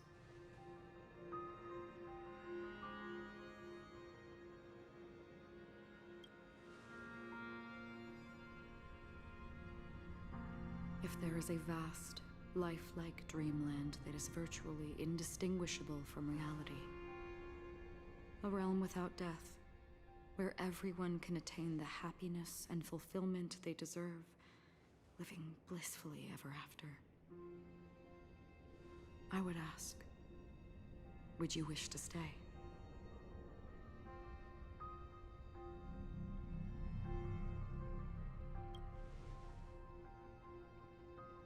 Imagine if this splendid dream were fated to fall apart. Friends, family, strangers, followed by the gentle breeze, soaring birds, the stars, and ultimately yourself.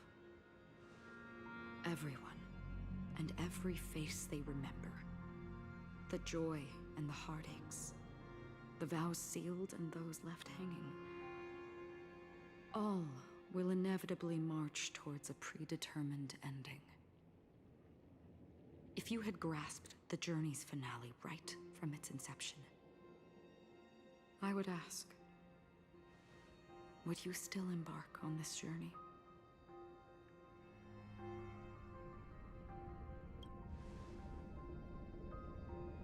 I'm glad.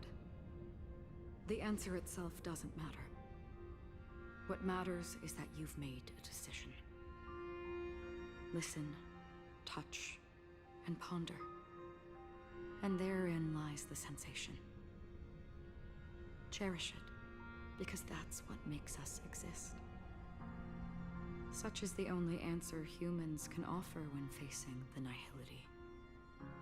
If the nihility represents the primal fear of life, rendering any lofty convictions insignificant under their imposing shadow, then behind this shadow, there must exist the most fervent source of light in the world.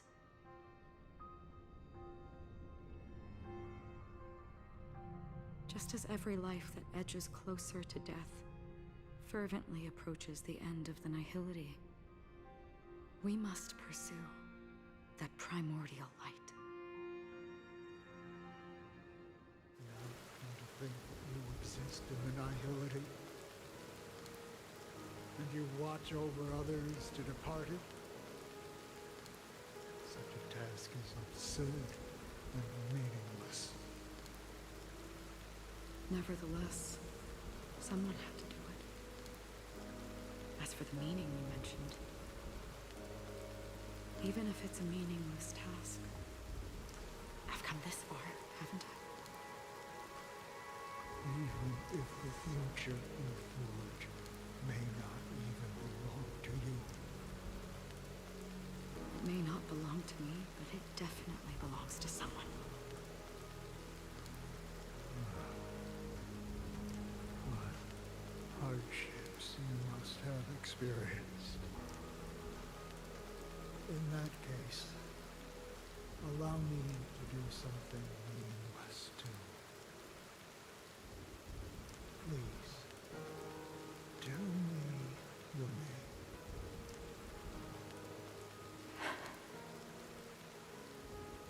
Perhaps my existence will vanish in the next moment, and nobody will remember this conversation or your answer.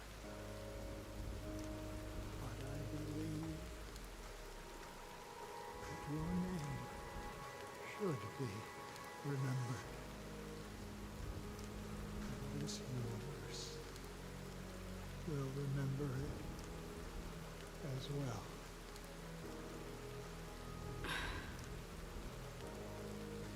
For me, some things are difficult to recall. Yet there are others that I find challenging to forget. Such is memory, a creation of the past that blossoms into significance in the distant future. I remember that marks the start of my journey, the origin of the vibrant red hue in my life, and the most fervent element amidst every tempest. That's my name. Raiden Ozenmori May.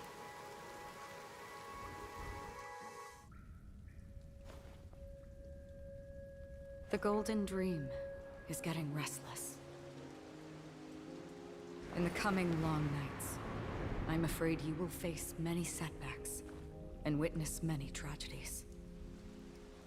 And in the end, you will only see in black and white.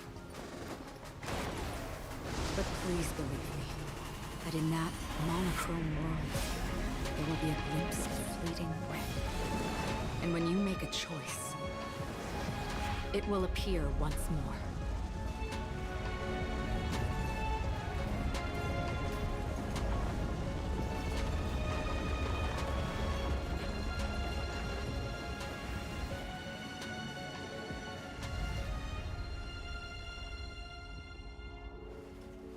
What you must do is ponder its significance, then return to the waking world.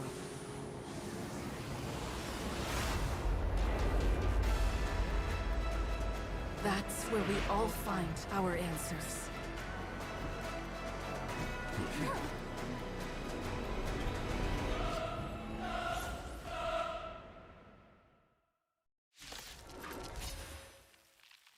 Have you broken free from the dream of order?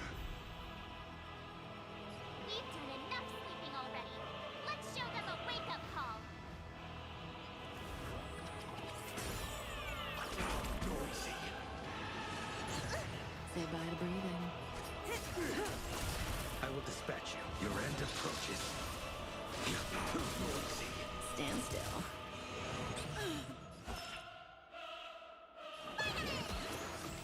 Unnecessary.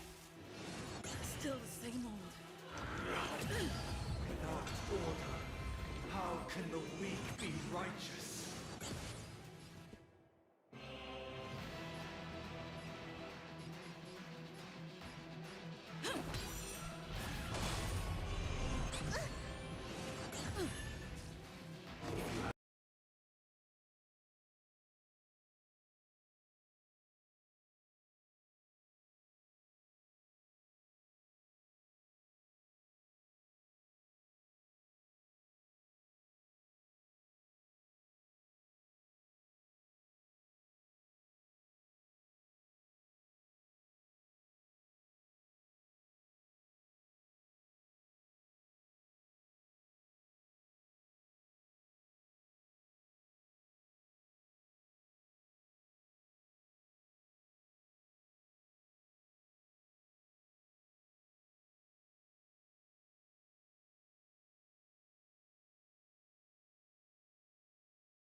Stay alert.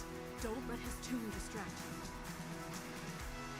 Let's play our own melody. Let the show begin. Good times never last. Time to say bye. Boom. That paradise may be savor it for me. Wake up! A blade knows no mercy. Relax.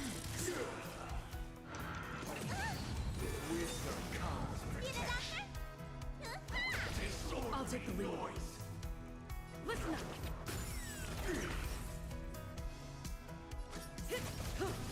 Noisy. Enjoy eternal peace.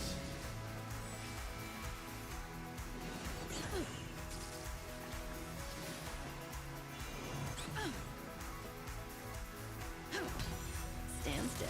I will dispatch you. Your end approaches. Noisy. Fail to set you. Even if the future is full of pain, we won't escape from it. Let's play our own melody. Let the show begin. Time to show you what's in your prescription. Great teamwork. Cutting the net. Disorderly noise. Let me tend your wounds. Relax. Still the same old.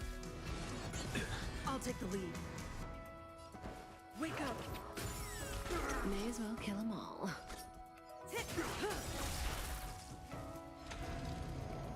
All things are part of the melody.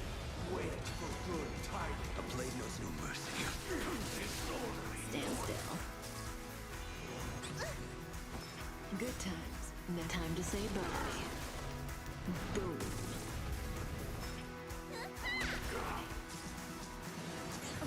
Keep up with me. Listen up!